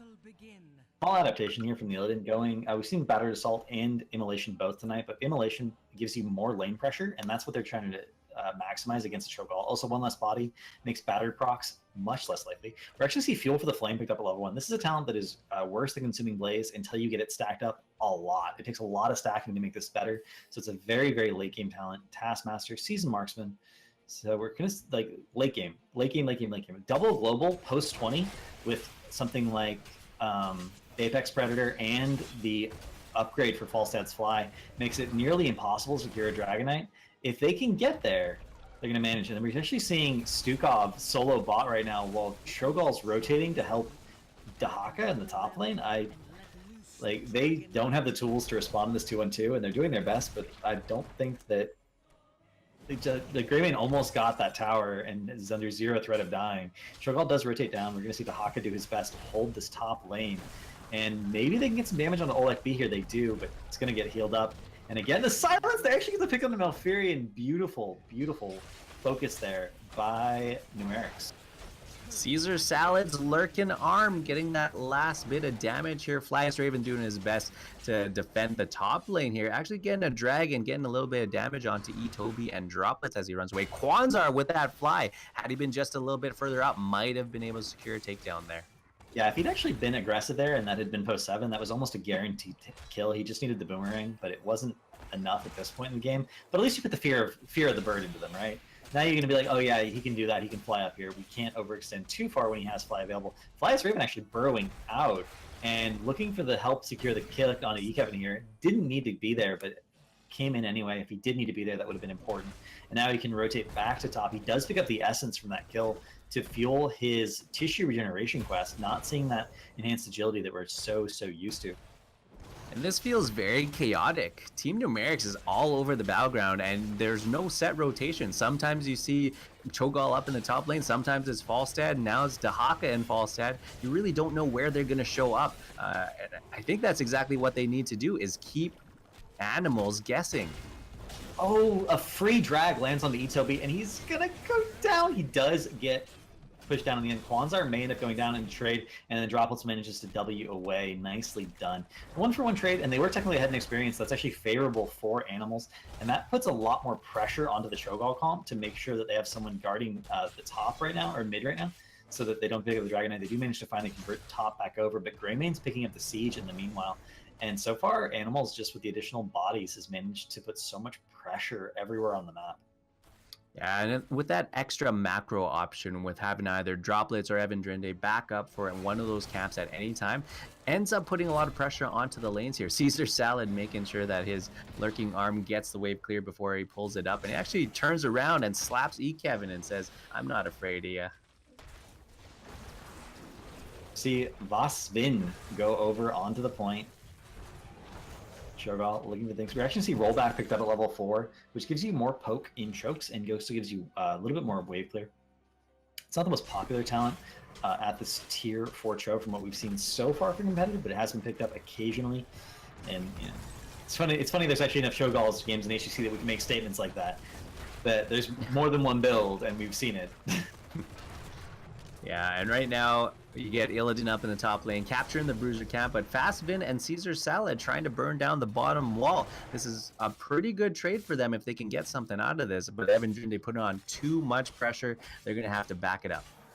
Here we see Double Trouble picked up at 7 for Gall. This is the talent that I love. The Q build on Gall is so incredibly effective going into the late game, and Double Trouble reducing the cooldown by a second when it's finished just gives you an incredible amount of value. We're going to see full Moonbird build out of Malfurion again. It means once he finishes that quest, he will be able to finish camps.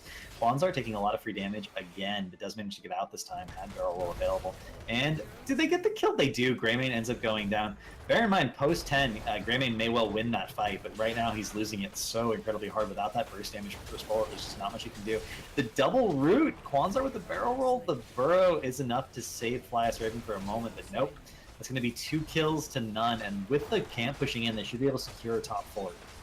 And I was about to say the Stukov Cho'Gall combo is surprisingly effective here, but again, so is Rhaegar, Illidan, and Arthas up in the top lane. You're going to see Feeding Frenzy picked up. That is going to help Doc a little bit in that lane, assuming he can get away from the Rhaegar. The Rhaegar is just keeping that Illidan alive so incredibly well. He does have that cleanse, so it's not going to be as important necessarily. Targeted Excision picked up. So many interesting talents this game from like both teams. Like we don't necessarily see. We have seen a W build on Malfurion before, tonight, but more and more different talents coming out of these players. Yeah, maybe a bit of adaptation there, trying to get that trait reset, trying to get those bigger burst heals out of Stukov as much as possible here. Kwanzaa extending down just a little bit, but Flyas Raven here, Droplets down to 10% HP, actually gets the flip over. Kevin now unstoppable. The drag didn't connect, and they're all able to disengage. Cho'Gall's still poking this bottom tower down. This is something that Cho'Gall really does excel at. He will eventually be able to wear towers down basically for free. He took some tower shots there, being a little bit too far forward. 10 is picked up for Animals. We are going to see Army, Hunt, Cursed Bullet, of course, Twilight Dream, and Ancestral picked up. No big surprises there. And at this point, Cho'Gall is a late game hero. Oh, the Hunt comes in. Kwanzaa ends up going down again. This is why I did not want to see the Falstad. Because of that potential Illidan pick, and Falstad just is so vulnerable to getting hunted into and killed.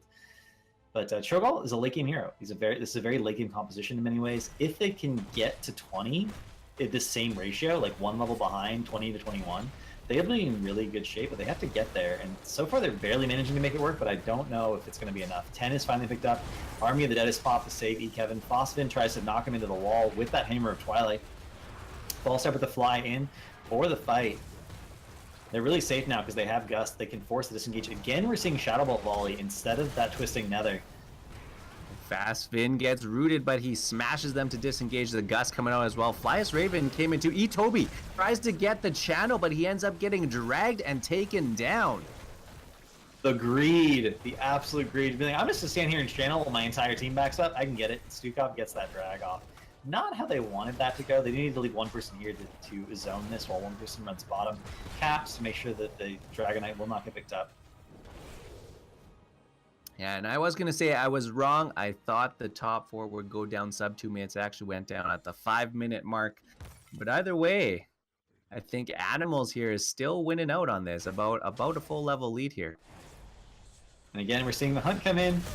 Oh, Hunt into Curse Bullet is an incredible amount of damage, but swip. Nope, not enough. Stukov does end up going down. He tried to get the disengage. Shadow Ball Volley actually allowing for the trade, though. Arthas ends up going down, did not have Army of the Dead available. 3 seconds left on that cooldown. And Droplet's taking a lot of damage, but does have Ancestral, and they will manage to disengage. So that ends up being a strict 1-for-1. But with the Haka top, he's going to be able to pick up that soak, and there's no global currently available for Animals. Really nice fight there. I mean, 1-to-1, that does actually help out Team Numerics here, try to catch back up. They're facing into level 13 soon, so they definitely need as much experience as possible. And with Fast Vin poking down the towers down the bottom, that's going to help them get there. But there will be a small window of opportunity there where Animals is going to have that 13 and might be able to force something. At this point, Numerics just wants to keep one Dragon Shrine capped for as long as possible, because they just want to accelerate the game. They want to get the game to 20 as quickly as possible. That's their big power spike, especially since they didn't go for 20. The fly in from Falstad, Droplets is in a lot of trouble here. Does have W away though, and does have Q to a minion. He's going to be able to get out. Ekev and Nitobi have to rotate up, but they don't end up needing to save Droplets. Droplets is going to back up and tap, and hopefully they're trying to catch Kwanzaa on the rotation. They don't manage to do it. And Falstad Stukov managing to put a lot of pressure bot lane. And the Hunt comes in with again, root over the wall. Gust for the disengage, but Droplets is going to continue the chase. That's like the third Hunt death for that Falstad. That's why you don't draft Falstad into Illidan, or draft Falstad when Illidan's available and you know the enemy team picks it regularly on this map. Yeah, Falstad gonna have to be a little bit more careful. Tough to use his global, or he might just have to play out that Gust a little bit better. That. Or maybe he decides to stick with the team now and just use the Dahaka for the global. This is an option that they have available. Having that double global is such a big advantage for them. 13 is picked up. We're actually seeing Biting Cold for Arthas instead of Shattered Armor. We almost never see Frost Presence picked up at 1 unless Shattered Armor is going to be the pickup at 13. So a little bit of lost synergy. It's not anti-synergy. They don't work against each other, but you pick up one talent that synergizes really well with another one, and then you don't pick up the synergy talent. It's unusual. 6 Sense picked up, going for the anti-spell burst, really useful against Jogal. Ice Block, Earth Shield, and Running Wild. Yeah, finally Mercenary Camp's being taken here by Team Numerics. I feel like they've fallen behind quite significantly, at least in that area. If there was a stat for Mercenary Camps taken, I feel like Animals would be far, far ahead. It would. And we're going to see Hunt again, but again, swip. Slappy. Shadow Ball Volley done after swipe. That's a little bit of anti-synergy there, because they already had Force Disengage, and then Flailing Swipe comes out. Or Shadow Ball comes out after Flailing Swipe. Unusual. Primal Swarm picked up. Runic Feedback. This is going to be a big talent. That cooldown reduction, if you hit consistently with your Dread Orb, or excuse me, the Runic Bomb is really significant. Flow Rider, Searing Shadows, and Reactive Bloodspore. So an anti-burst, potentially a reset on Biokill Switch for Stukov. It's going to help them a lot, because getting bursted out is the #1 problem they've had so far this game. And again, another burrow up to the top here. Kwanzaa and Flyest Raven, they're going to have to be careful. They're getting split right now. Kevin coming up to support Droplets. He's going to clear that right up in the bottom lane. Fast Spin and Caesar Salad. 3v3 holding it down in the bottom lane here. Level 16s are going to be close. So there's about a level here where I think Team Numerics needs to make something happen. Otherwise, they're going to start having to back up. So close to getting that kill onto LFB, but he managed to tap and get into his base. He's safe. Droplets capping top, but we are going to see Dahaka be up there. He can potentially recap it. Looks like they're going to trade for now, make sure the soak happens. Flyest Raven is checking through the Arthas rotation. He's like, I see you there. I'm not going to fall for it. You're not going to rotate on me. But they don't do anything soon. 16 is going to be picked up by Animals, and that's going to give Animals a big window where they have a wealth tier advantage to force a fight. Droplets take some damage from the Falstad there, but 6 cents negates quite a bit of it. Adaptation going out here against Kevin and the Blitz. So Dahaka going to be 1 heroic short in the next team fight if something happens here. Hunt coming out, Falstad barrel rolls. Flyest Raven helps with a disengaged Caesar Salad with a lurking arm to zone the rest of the team out. Fastfin with the flank now. They decide to turn things around, poke them out, make sure they disrupt that rotation. Really just need to pick up experience somewhere. They need to get like an extra tower, or fort would be ideal. It would probably get them close to 16.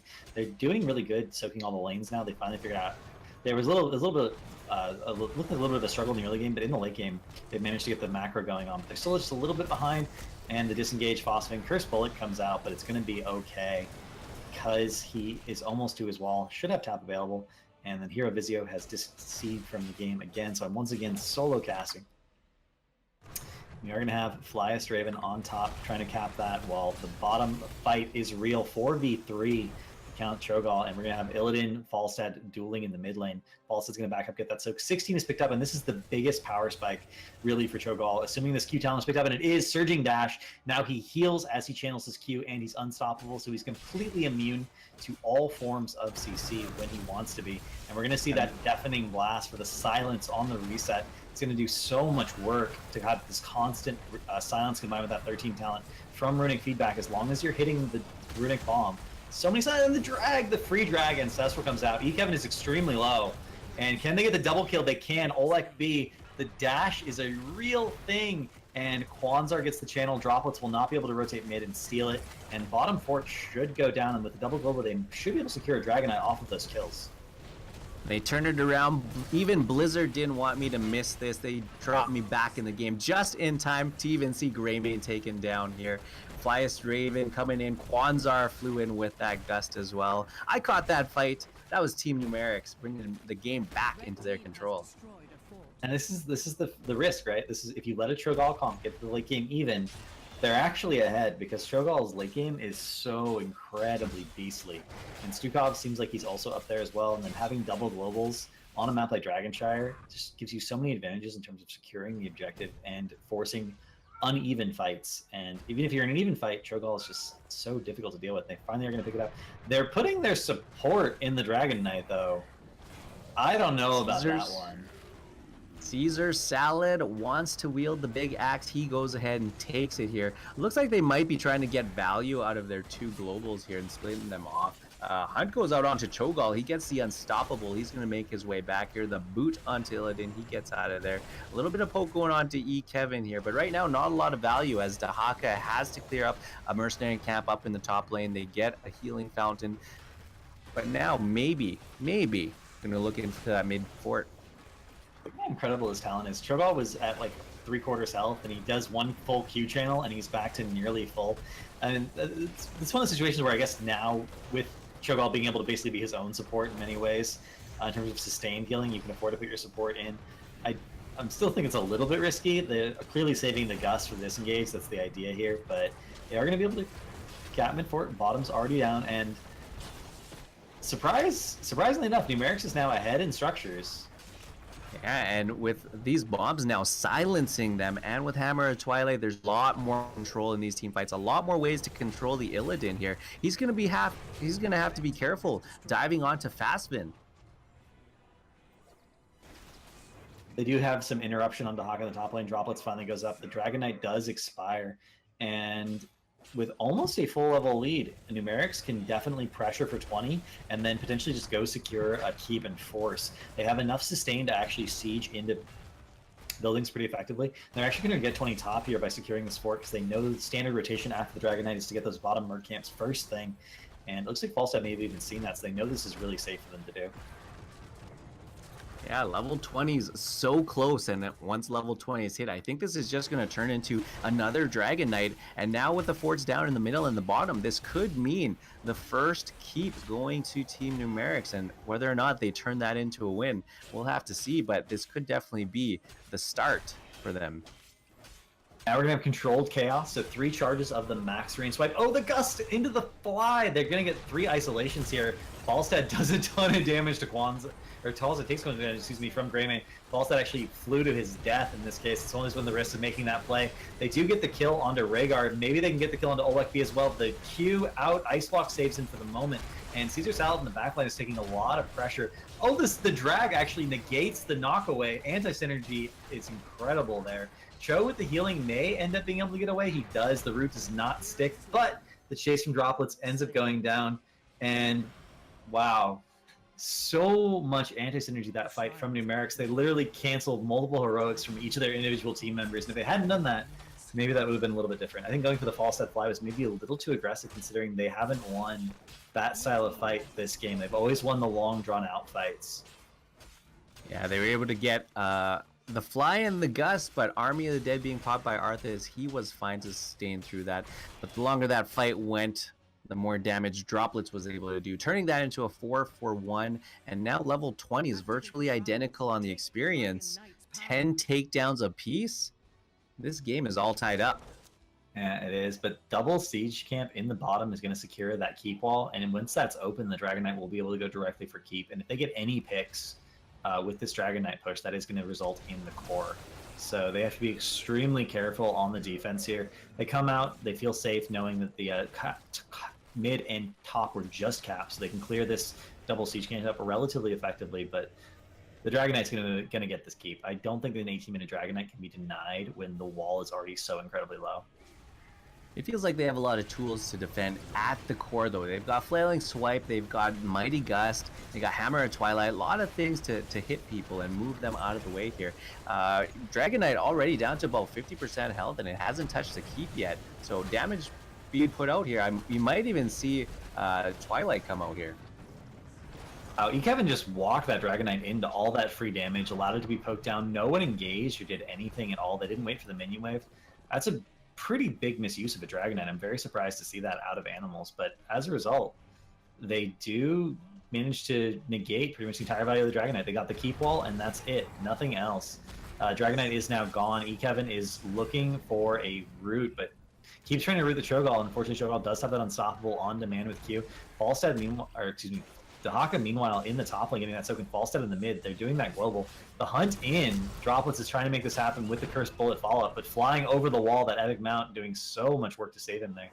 And I don't know if that combo is going to work anymore now that Epic Mount has been picked up. Kevin taking a ton of damage from Shadow Bolt Volley. The ghouls no longer block it. Unfortunately, Ancestral comes out, saves him. And can they get the silence onto Itobi? Is that enough? Can they chase this down or not? Droplets does not have Hunt available, so he can't engage for another 60 seconds.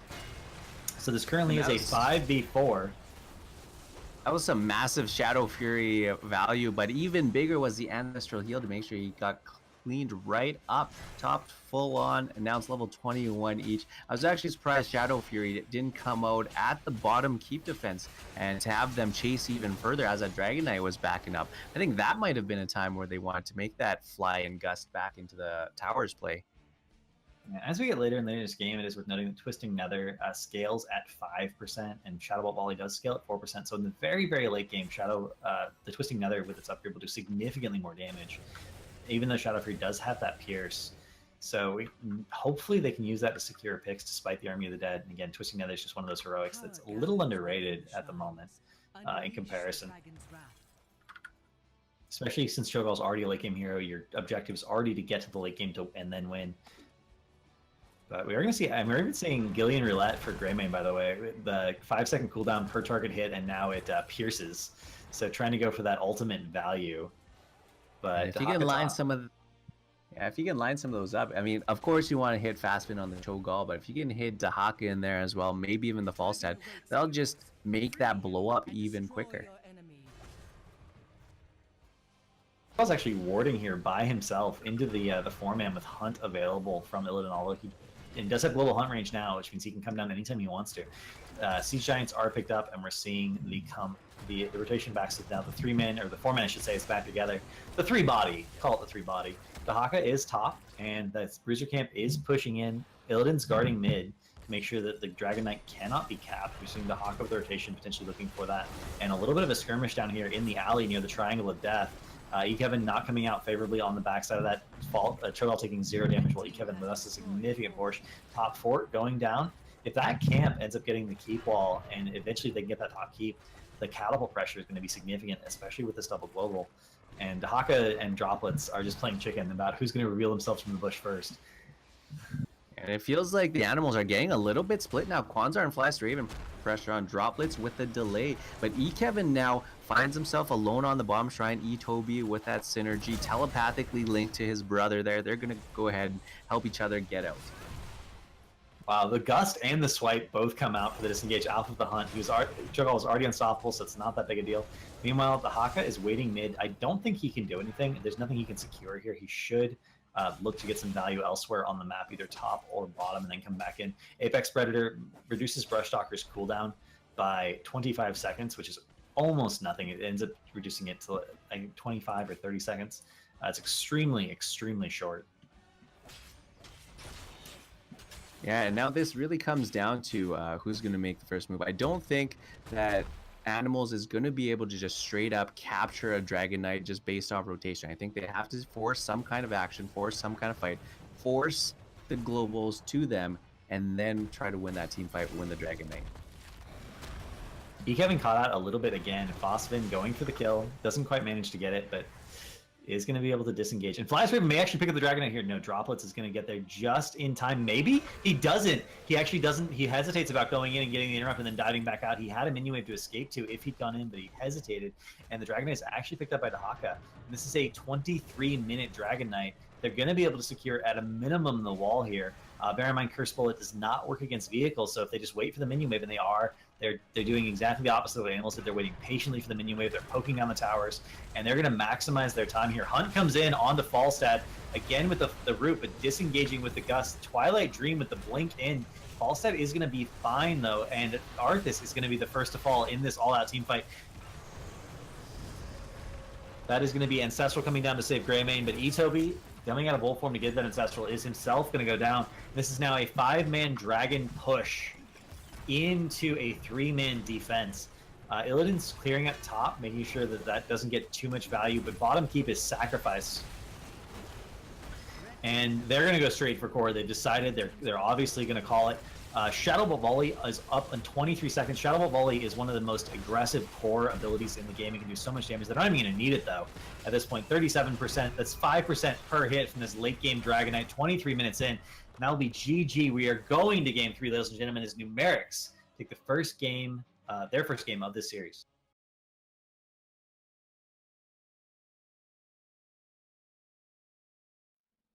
Cav, that sounded like an exciting finish. I'm not sure what's happening on my end there, but with that finish, going to game number 3, like I thought we'd be in for a huge matchup at the end here. Some top teams showing some top skills. That was a very exciting game. Shout out to Vin, by the way, playing Gaul. How to tell if you have a good Gaul? His damage should be roughly double that of your Chose, roughly double, and it's 124 hero damage to 67k, so almost there, close enough. We'll call him a good Gaul. And then siege damage should be about the same, not quite double, like 1.8, 1.9 times 1.8 times 1.9, and it was 100k to 182k. So Vin and Fostivus execs clearly have a lot of practice playing Cho'Gall, and they did manage to pull it out in that late game. Yeah, it's really, really surprising.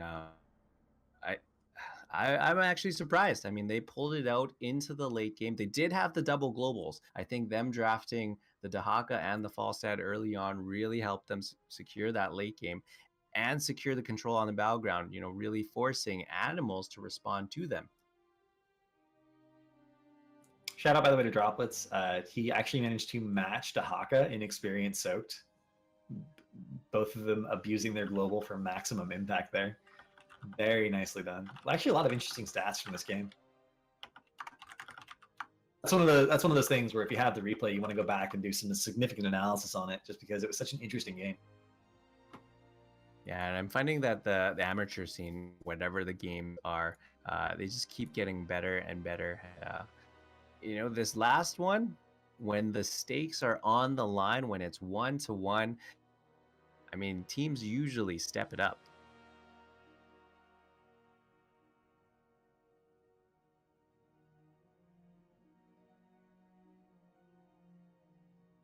Which is nice. It's nice to see the scene improving so much. And my last time I crossed HeroesHype was 2.5 months ago, I think. It's been a while. And the level of escalation that I've seen, remembering these games, is actually quite significant. And I'm excited. I actually had to turn off chat, so I don't know what Twitch chat is saying right now. Sometimes I think chat is often the best part of these streams. So I'd love to see what chat is saying about the teams, the compositions right now. We've actually seen a lot of Cho'Gall and a few different compositions here. Now, the Illidan didn't win this time. I'm hoping we go to Battleground. Maybe we pull out that Sonya again. But Illidan is really one of those strong heroes that, you know, even the top HGC teams are playing. So maybe they're going to stick with it. Maybe they're confident. I think a lot of people after the nerfed Illidan Sun today were like, oh, Illidan won't be good anymore. But the reality is that at 100 seconds with Illidan's trait, you definitely have a 50. You basically a 50-second cooldown on hunt. That's still really low. That still allows you to use it quite aggressively. And guys, remember that next week the Heroes Hype, sponsored by Tempo Storm, Series 3 will be going on again. The match arena page for that is already up. If you want to, put in the code HHTempo3, it gives us a free $1. You don't have to donate any of your own money, although you obviously can if you want to. That will run for 5 weeks. It will be cast by Halorn and Kala, and then the top 8 teams from that will compete in a finals in the 6th week. We will be getting into the lobby. It looks like Animals chose first pick, which means Numerics gets map choice, and Numerics does pick up Infernal Shrines as their map choice. I'm gonna say it. This is another map where Cho'Gall is really good, and we might actually see another one. We've seen it a couple times tonight already. We've seen lots of double support. I think we're going to see some more support bans, maybe even more focused ones that really take away. I mean, Stukov has largely been ignored in terms of the ban phase. He's been picked up, and he's been enabling a lot of these compositions, I think. One thing we haven't seen at all that I would like to see actually is Cho'Gall paired with Vikings, because the major thing you can do to play around Cho'Gall in the macro sense is just what we saw in the early game last game on Dragonshire. Run them around. Just have better laning arrangements so you don't miss so they miss soak, or they have to do something awkward and they lose structures when they're doing something awkward. But with Vikings, you're always picking up the soak, and Cho'Gall is actually a reasonably strong push hero. You don't have that problem. So I would like to see a team pull that out, but probably not on Infernal Shrines. Yeah, not a lot of Vikings players out there, and I'm actually not sure if Team Numerics has that in their arsenal, or at the same time, if Team Animals has that. We haven't seen them play that at all, or even hint at anything similar to that.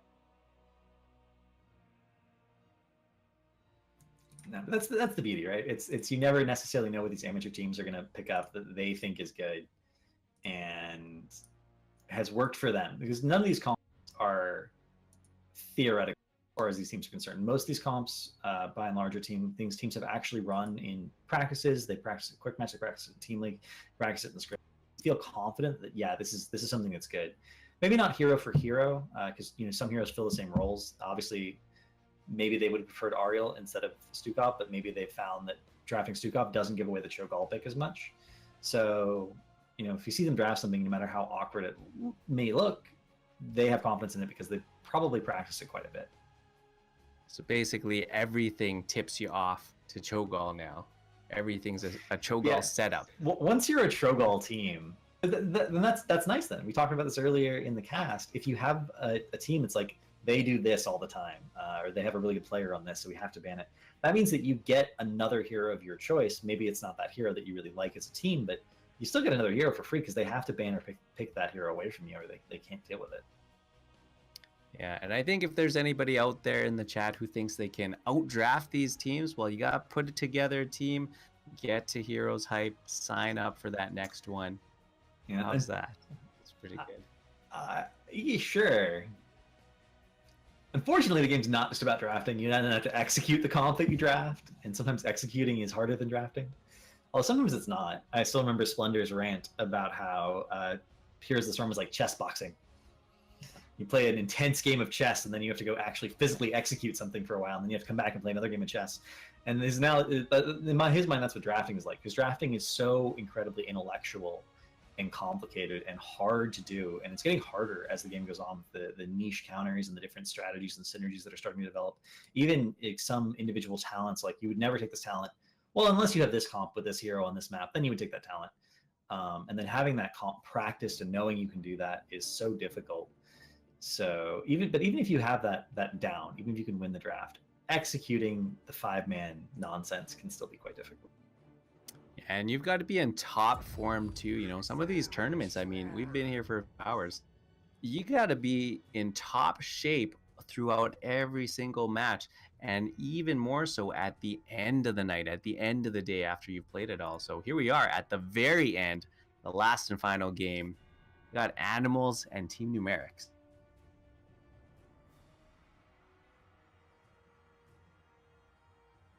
Animals did choose first pick. They will get.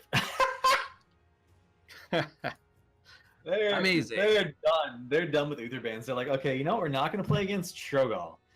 And that's going to fundamentally change the nature of this draft because suddenly all the supports are available. Except for Tassadar, who looks like Numerics is going to immediately ban out here. Right on. And they decide to stick with it. Tassadar is something we want nothing to do with. Let's get rid of that. I apologize to chat if that laugh was a little loud, but that Gaul ban was hilarious. That is in fact the wrong ban though. You're supposed to ban Show when you're dealing with it because he's the head that actually moves around. It's okay if they pick Gaul, but you don't want Show anywhere near you. Well, he does double the damage, so he's the one you gotta look out for. Dahaka still on the board. Ariel here. We actually haven't seen them pick it or play it, so I don't know if we're actually going to see them run it. They might end up just going with one of their melee assassins again. Uther on the board. This might be one of those times where Uther might get a little bit of a higher priority. Then you got to remember that we've seen a lot of Lunara, and Uther pre-rework was just dumpstered by Lunara. After his rework with the armor, it helped a lot in terms of the sustain because you could W and you'd have that armor to deal with the damage over time. But now with the armor nerf, Lunara is going to be even better against Uther. I think that she may even be better than him than she was against him pre-rework, which Lunara's in the meta because Uther's in the meta. It's just the way it is. First pick to Haka, going for that global and the macro and the control. Yeah, I still think some teams might go with that Uther, and it's still open. It's that Uther Ariel Vala style, or even the Uther Stukov style that I just saw in HGC Open. Still, double support might reign supreme here. With Dahaka, though, they've got global options. They've got macro options, so I think they've already got a response.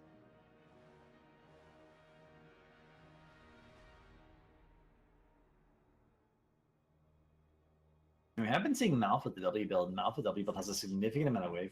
Wow. Arthas Rhaegar taking away the comfort picks from animals. They've been running Arthas Rhaegar quite a bit tonight. So denying that. Yeah, great control in and around the shrines and the objectives. And, you know, the Arthas pickup doesn't allow them to do the Arthas Illidan rotation. So even just by picking up the Arthas, I think they somehow just subtly remove that from as an option, or at least made it less appealing.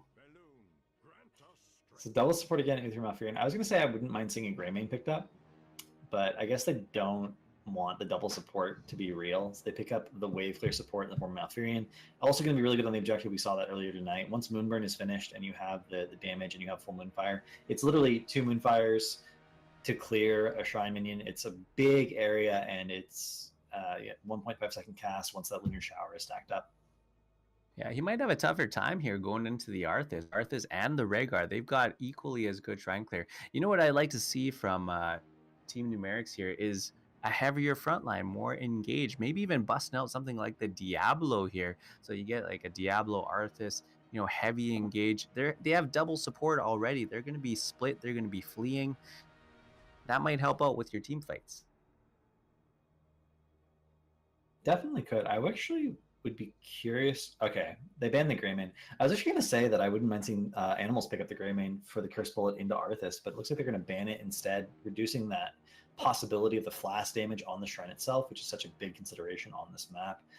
And the question becomes, who are they going to go for damage at this point? They have their front line, they have their support. Arthas could end up being the bruiser. They could go for some kind of hyper carry with Cassia or Vala. Cassie's Ball is a little bit risky in this composition. I feel like Cassie would be a little bit safer, but Cassie's not great on shrines. So who did they go for? They could still pick up the Lunar themselves on their own end. But if not, I think one of those maybe back pocket picks might be something like a Malthael here going into the, if it is just a solo Rhaegar here, they might have that option. That's somebody we haven't seen all night at all.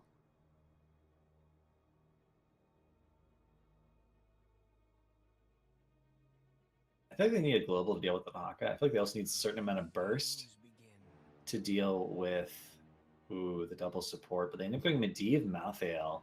Medivh does technically help on the rotations. You can portal across a significant number of obstacles to shorten that whole lot. Mafia is really good on the shrine itself because you can just spam Q and get a significant amount of healing with your heroic, especially. But no global and against Dahaka means that Numerics is going to have to definitively win team fights in order to make sure they stay ahead on the map.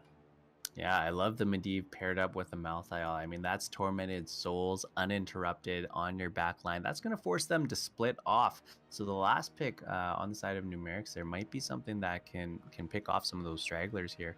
At the same time, I'd like to see a little bit more CC for the Malthael here. Even though he gets protected by Medivh, he can still be controlled. And if he can be controlled, he can't cast the Q and he can't soul rip to get that sustain. So they opt to go for the ETC and the Vala.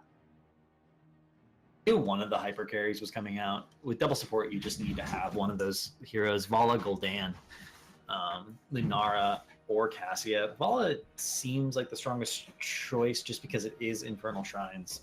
And, you know, we talked about Numerics potentially picking it up, but instead it is going to be Animals picking it up. Yeah, now ETC, an extremely scary warrior to deal with. Medivh is really the only one here who can ley line him out of, or polybomb, him out of a mosh pit. So this last pick here has got to be somebody else who's got that ability to interrupt. But they also need that damage. I'm thinking a Tychus here, but they could again go into something like the Falstad or the Li Ming.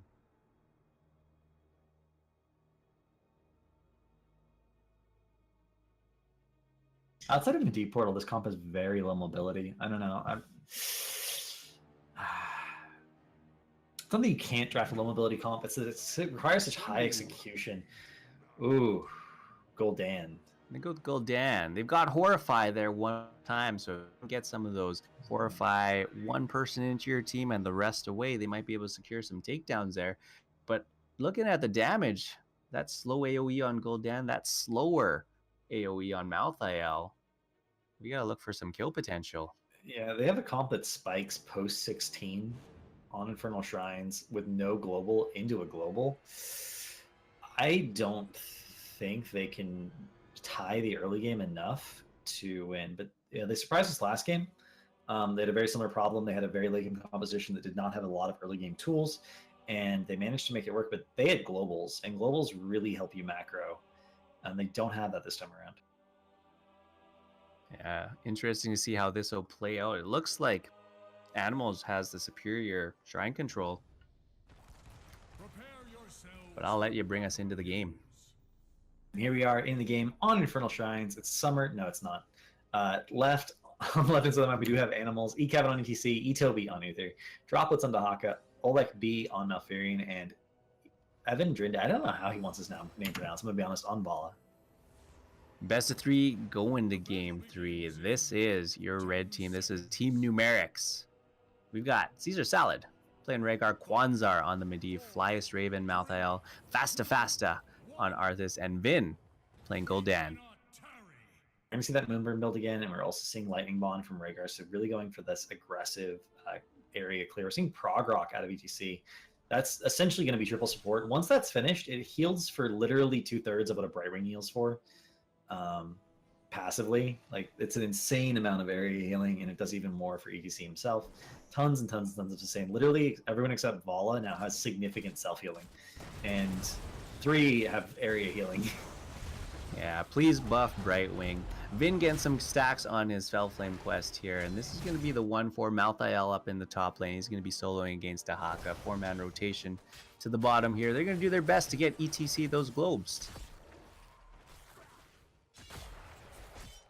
What's taking a lot of damage? Actually, Flyest Raven manages to juke the tongue there, and that's significant.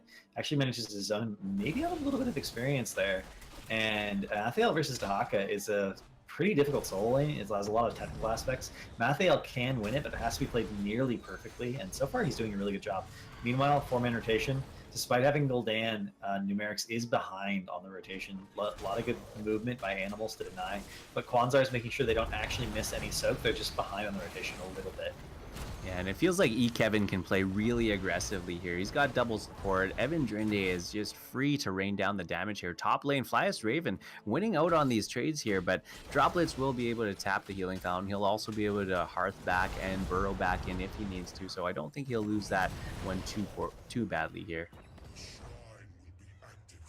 This is one of the small things where it's worth looking at the experience numbers for the solo lane. Neither one's gotten any experience from like mid lane or anything, so the experience they've gotten is just top lane. It's actually 100 experience ahead for Mafia. He's actually managed to deny 3 or 4 minions from the wave so far, and if he continues to do that, if that lane continues to go on a bigger map, that would actually result in a significant experience lead for his team. So he's going to start to rotate. He has to rotate before the Dahaka does, because the Dahaka does have the global. He will be able to pick up the mid soak, and meanwhile, we're going to see the stun chain onto Arthas, but he will manage to live through it. Both teams do hit level 4, and more Shrine Control coming out here for Numerics. They actually have 13 to 11, just a little tiny bit ahead.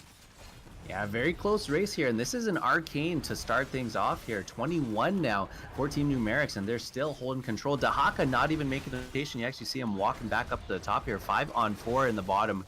Oleg gets rooted in, but there's Droplets coming in from the back, hitting that drag. Caesar Salad getting low, stunned, taken down. That's going to be a power slide on the Flyest Raven. Flyest Raven being focused. Evan Drinde gets that takedown as well. They do manage to pick up the Punisher, but with 2 kills down, they won't be able to get any much value out of Punisher, unless it jumps right here. If they don't get behind the wall, maybe? No. Oh, no. The root at least stack for Arthas. Man, if that had jumped on the ball, they might have potentially been able to secure a kill, but not enough. Droplets is going to get that soak mid. And that flank from Droplets was beautiful to watch. Like, he just came in so late, they'd almost forgotten about his existence, but he came into that back push, got the drag, got the root. And the coordination, again, from Animals is so good tonight. I think that's why you banned Dahaka. If you don't have anything to deal with them in that moment, well, your team's in trouble. That resulted in 2 takedowns. You did capture the Punisher, but he didn't get you very much. We're going to see Kevin again doing a beautiful job as a tank here, warding. ETC has such a good escape in the form of Power Slide. He actually keeps the camp leashed so that he can start picking it up, and you can see that the Rhaegar check it. The invade is real here. This is going to be a 4v4 if they rotate up. Nope, they're just going to let the camp go for free, and Kwanzaa with the portal across the point to make sure he can get to mid lane and not miss any soak there. Really good Medivh portal movement right there. Yeah, Punisher going over, but now if you take a look at the experience, it's actually level 7 for Animals. Aggressive invasion here. They're going to put some pressure on. Up in the top lane, Flyest Raven and Droplets still dueling, and Flyest Raven coming out on top, jumping in with a Wraith Strike. Droplets still has the mark on him. This was the danger we talked about in the draft. Yes, they have, really good shrine control, but they're a very late game composition, and they don't have a lot of early game macro potential. So Animals, can win the macro game early enough on to get a substantial enough lead, despite the fact they have a losing solo lane. They do in this case. Droplets is struggling into that Mathael pick. Power slide into Vin here. It gets bumped back, cleanse, but that's not enough. All the onto Gul'dan, and Gul'dan goes down. It wasn't Medivh who died, although Medivh currently has 0 Master's Touch stack, so it wouldn't have made that big a difference. Flyest Raven finally gets hit by the dragon, ends up taking a huge amount of damage. Trying to build up this quest stack, gets hit by another drag, and that's what you can't do. That's what I mean. There's a lot of technical aspects of that map. If you get hit by drags, and you get that close to the towers and take that damage, you immediately have to back off. If you continue to fight, you get hit by another drag, you are going to die, and that's going to be another power slide to protect for the save this time, and the shortest portal ever saves Arthas. I think you basically just put Droplets on any hero that has a Q skill shot, and you just say GG. Dahaka with the drags, super impactful here, and with Feeding Frenzy at level 7, I think we're going to see some more Qs coming out. Kwanzaa gets dragged in, the roots to follow up, and this is a scary moment here. Good thing he's got the portal up, saves all of his stacks. Currently at 7, 23 more to go. Hopefully he can make that happen. Neither team is 10 yet, so they could contest this, but again, bear in mind, late game composition for Numerics, relatively early game pick composition for Animals. They don't want to fight, but they don't want to give up the Punisher for free either. They want to delay as much as they can, but Dahaka is not coming. Dahaka is going to be able to get 10 bottom, and this is going to means Numerics does not have a window to force here because they rotated so slowly. Yeah, level 10s here means they gotta back up. You see Rhaegar rotating away, and Arthas same here. They're going to give this up, try to get themselves at level 10. It would have been nice if they had kind of foreseen this and been able to stay in those other lanes and caught themselves back up in experience. And it's going to be 10 picked up. We do see Mosh Pit, Divine Shield, Twilight Dream, and Rain of Vengeance. Dahaka is Iaconing his level 10. We don't know if it's going to be Adaptation or Isolation. Both could be very strong in this comp specifically. Rhaegar with the mid-soak, the Punisher jump over the wall, nicely done. They should be able to clear this without losing more than the fort. As long as they don't give up any kills with the portal, they should be able to get out. The CC chain, however, is real. The Mosh for the solo kill, but Protect should... Nope, the Punisher will actually be the follow-up, and Mosh for 1 kill means they will get more Twilight Dream. And are they going to get the kill onto Farthus as well? Not quite. He does barely manage to get out of there. Three takedowns. Wow.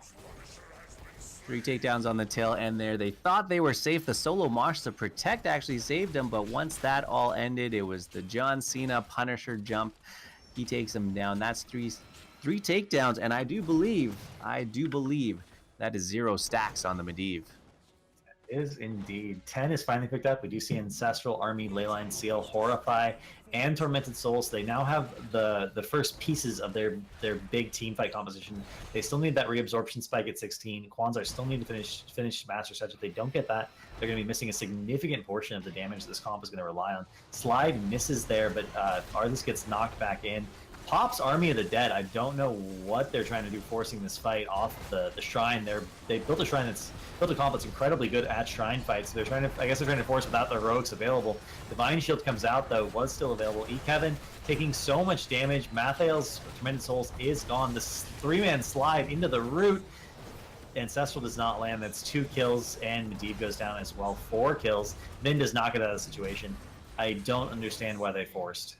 Droplets is so fast chasing onto that back line here. Divine Shield to save Evan Drinde there. Kevin didn't even have his Mosh up on that fight, but getting really impactful 3-man power slide in there. They're able to push in for the top keep wall now. But Death Timer still low, 8.5 minutes. That means Team Numerics is able to come back up, but the next Punisher in the top lane is going to be trouble. And the sustain we saw there was ridiculous, and Progrock isn't finished. Progrock has 1 additional globe to go. So the sustain we're seeing so far from animals, imagine just randomly adding a Brightwing to their composition. That's where they're going to be in 1 more globe. Yeah, with level 13 here, good thing the Punisher is going to spawn in the middle lane. That one's still pretty healthy, but now with a potential double Khazra camp to push into the middle, they might be able to force down the fort before they even take the objective here. The talent advantage is one of those things that they should do. Grab the double camp, pressure is 5, get the fort, and then back off for the objective.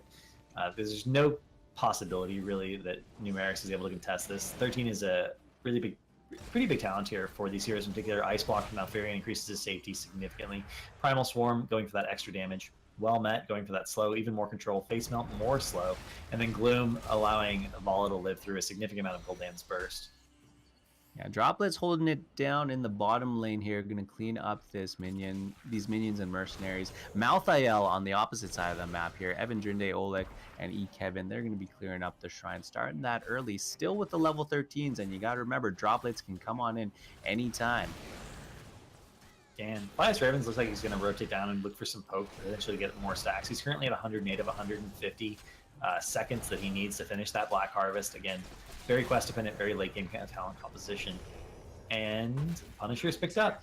Without the gate gone, they cannot defend at the fort. They have to defend behind the keep wall. Arthur shouldn't even be this far forward. Maybe he gets the bait with Icebound Fortitude. Maybe. But look at the flank. Kevin coming through the back line. Actually moshes into the towers. 3-man mosh holds them all in place. That first takedown, another to follow. Silenced Arthas. The chase is on. Toby going to lead the way here. Oleg looking to slow him down, but he calls it off. They're going to take the middle fort and start to push down the middle keep. And that's what we were talking about in the draft, about limited mosh interrupts and how they needed to pick up another one. It's also what we're talking about in regards to defending behind the keep wall. You cannot defend the fort there without the gate, because the flanks are real. Potential engages, they didn't even know where EDC was. They didn't pay animals that respect. And that's going to be a 2 talent tier lead for animals in this game, and they're going to pick up the first keep of the game.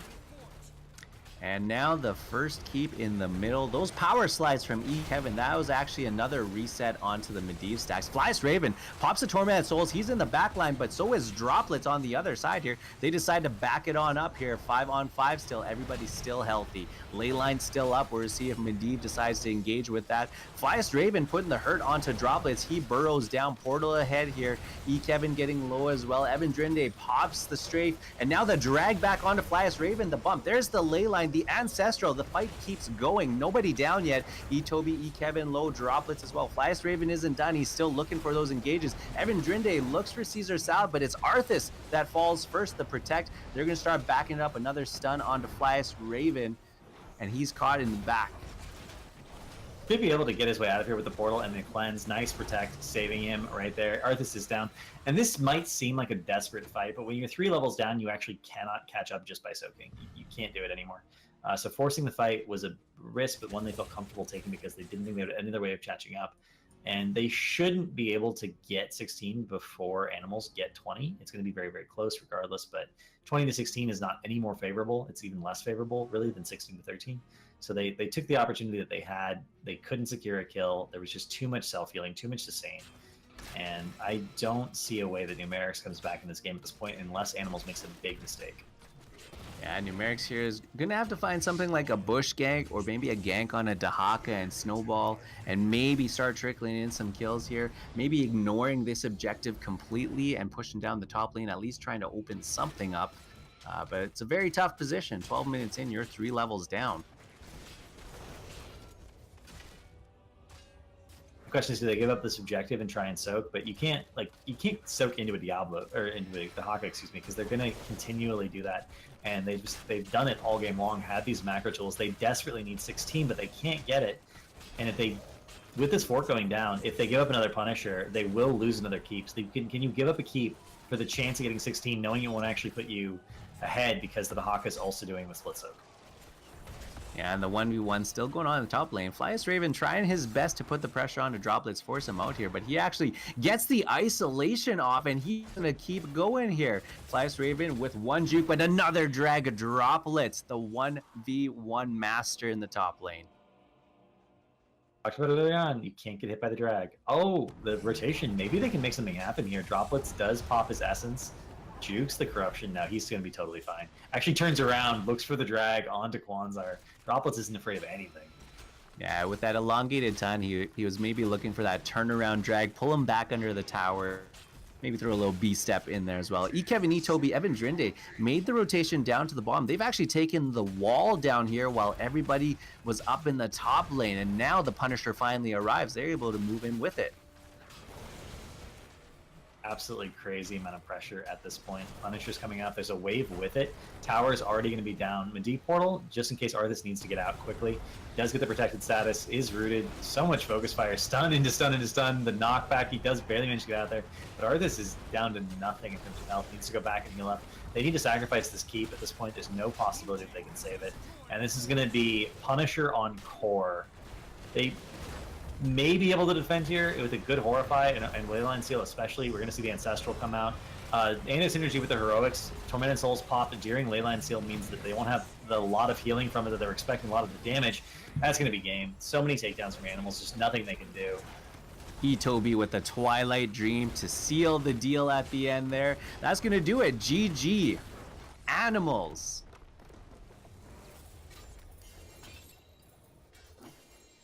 They take the game. They take the best of 3. They are your HeroesHype Amateur Series number 82 champions. Congratulations to your Animals. It's amazing to me in some cases you can look at a draft and be like, you just don't have a tool to do this thing. And this thing is so critical that not having it the games was good. They just had no way to out macro, and they had a super late game composition. And they didn't really have any kill potential because it was lots of slow damage into Malfurion Uther, which is burst healing, so if someone gets low, you just save them, but who's going to get low with Malfurion around anyway? And I was worried about that with that gold down in the mouth aisle. They were able to get some good team fights, got a couple picks, but in the end, just not enough. That will be the HeroesHype tournament for the evening. Congratulations again to Animals. Thank you guys so much for watching. Again, remember that the Tempo Storm sponsored Heroes Hype Series 3 starts next week. The match arena for that is currently up. You can put the code HHTempo3 in and give us a free $1. And bear in mind, and also if you sub to the channel, we do have a sub button now. All of the proceeds from that are going to go to a party at BlizzCon, the Heroes Hype party at BlizzCon. So if you're going to BlizzCon or you want to support the people who are going to BlizzCon to have a really fun party for the Heroes Hype community, definitely sub. You get some cool emotes. It's fun. You get to support the Heroes Hype community. And shout out to everyone behind the scenes making Heroes Hype happen every week and all the teams that participate and give us these amazing games. Do you have any shout outs, Physio, you want to do before we go off? No, fantastic work to everyone behind the scenes. It looks like we're going to go ahead and have an interview. So we're bringing on Kevin from the Animals here. They're going to be your winners. Kevin, how are you doing? I'm doing pretty good. Awesome. Congratulations. You guys played a fantastic series, nearly undefeated up until the end. What did you think of Team Numerics? My team told me to worry about the Cho'Gall. They have a player named Faz, and everyone knows him as a Cho'Gall player. And I didn't really respect that. And we kind of got bodied second game, but like once we've been at Cho'Gall, I didn't. No means of disrespect, but I didn't think they were that cohesive as a team. Well, we thought the rotations in game 2 in particular were really awkward in the early game, but was it really that difficult to deal with Cho'Gall? Was that just a level of play thing? Or are you guys not familiar with Cho'Gall comps and how they work? We've never played against Cho'Gall as a team, so I think the problem lied beyond level 16 when he started to get unstoppable. Like that's when we started to slow down and we didn't really know how to hard engage onto them. But overall, that game was just really bad. I don't know. It is one of those things that's very difficult to deal with. The later the game goes, Cho'Gall gets all these cool tools to enable him to survive, and you can't kill him off anymore. We noticed overall for the evening that you don't like Crystallo. Is there some particular reason that Crystallo is your anti-map? I didn't know what was I didn't know what was in rotation like map play. So I felt comfortable on most maps, so I didn't really care to ban whatever map. I know for my team in specific, we are pretty good on rotation styled maps. So Cursed Hollow, we are pretty decent on microplay on Cursed Hollow, but we just prefer heavy rotation maps. That's absolutely fair. And we also noticed that there was a definite dynamic to your draft. The double support, bruiser, range, tank was an archetype that really was in most of your drafts for the evening. Is that just something you decided to practice tonight, or is that what you think is the strongest overall composition in the current meta, especially after the patch today? It's just my style of preference, and I know that I've been watching a lot of Open, or I've been playing in Open, and I've been watching a lot of the top teams in Open. I feel this is just my personal opinion, but I feel people aren't respecting this kind of draft. I feel this skeleton of a draft, double support, bruiser, tank, range, is really strong and it's really flexible. It can do a lot of things, and it's not it's not so specific for certain maps. Whereas you can choose Dehaka to be your bruiser, you can choose Arthas, you can choose Sonya, Illidan. It doesn't really matter, right? So I feel this kind of style this style of drafting is really flexible. I mean, you certainly made a good argument tonight for how strong it is. You only dropped one game, and it was into a hero you guys aren't familiar with playing against, which is always tough to do, especially when it's such a polarizing hero as Cho'Gall. And I agree with you. I agree that having an archetype that you're comfortable drafting and you can just slot in different heroes to the different pieces is such a strong thing for teams to be doing. I'm surprised we don't see more teams doing it. And I was actually really excited all night long that you guys stuck to a specific archetype and made it work with different heroes in different situations, but always the same basic idea. Yeah, I'm really curious to see what your approach was to such a big draft, especially on tournament day. Big balance patch drops. Did you guys at all change your drafts because of the balance patch? My team, I'm the main drafter, and I have a very specific style in drafting where I try to choke. I try to mind game you, try to figure out what supports you want to go for, and I try to choke you out in the supports that really work for you, for your team as in general. So that's how I draft. I ban out supports and I pick like the really strong supports. So I leave you empty-handed. And with this upcoming patch, I don't we put less priority on Ariel because of the removal of the level 7 talent. But like overall, the style of drafting stayed the same before and after patch. Right on. And so with this win, Heroes Hype, and you guys are playing an HGC Open, what's next for you guys and what's your schedule look like? Look out for us. We even though this team is late in the open season, we got together. We pretty much said, hey, we're gonna play open. Our goal is to win open, make a name for ourselves. You know, go make it into HGC. That's our future goal. Wow, you heard it here. Animals looking to win the HGC Open division. Cavalier guest, any last questions for him? Actually, I have one more. I know you're not droplets, but do you guys do anything to practice your skill shots? For me personally, I don't really do much outside. Like I play Team League and QM, and that's kind of stuff. But I can't say for the rest of my team. Droplets is a god. Well, no, Droplets is in chat. Droplets, you can answer that question in chat in 2 minutes when the delay catches up to you. I have one question actually, since you're talking about open. How hard do you think Hold It Down is going to be? Or I guess Heroes Hearth, now they are sponsored, going to be to deal with. Do you feel like that's your biggest obstacle to winning the HGC Open? Yes, I honestly think so. I think it's kind of hard to tell like their power level, quote unquote, because like the way they draft and certain heroes that they prioritize, I feel like are kind of weird or like out of like past meta. I think like there's a lot of new here or not new heroes, but there's a lot of heroes that have risen to power like ETC. I honestly think ETC is a lot stronger than like the common picks you see in open like a Numerics and Stitches. So I guess it's just gonna be a clash between like which drafts is better or like which team is better at their drafts. But overall, I think they're strong, but it's like you're gonna see different picks from us playing against them. Well, I can't wait to see that. I'm very excited to watch the next HGC Open, which is going to be in like I think a week and a half. Thank you for coming on for the interview. Do you have any shout outs you want to give before we let you go?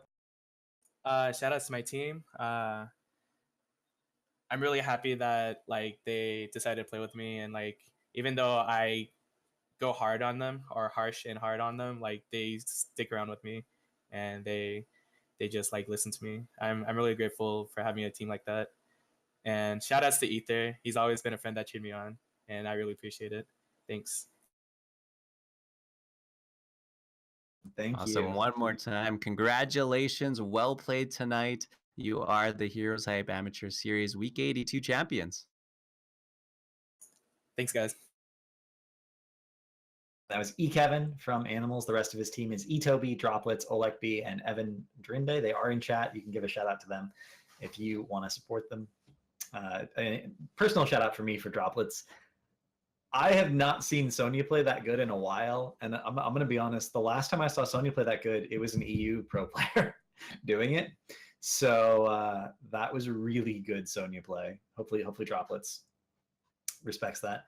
And that will be it for Heroes Hype for the night. Thank you all for watching, ladies and gentlemen. You've been a great audience. Twitch chat has been super active all night long. I've been reading everything you guys have been saying.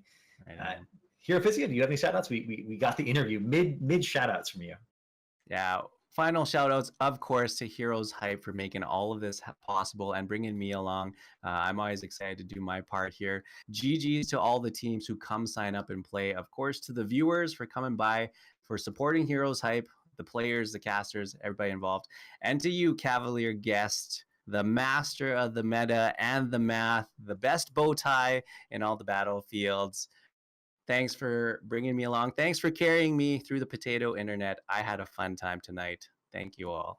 I agree. This is actually our first time casting together. For those of you who didn't pick up on that, we were so seamless that it was hard to tell. But this is the first time I've casted with Hero Physio. I had a great time. Hopefully everyone else did as well. And thank you all. Have a good night. Good night, everyone.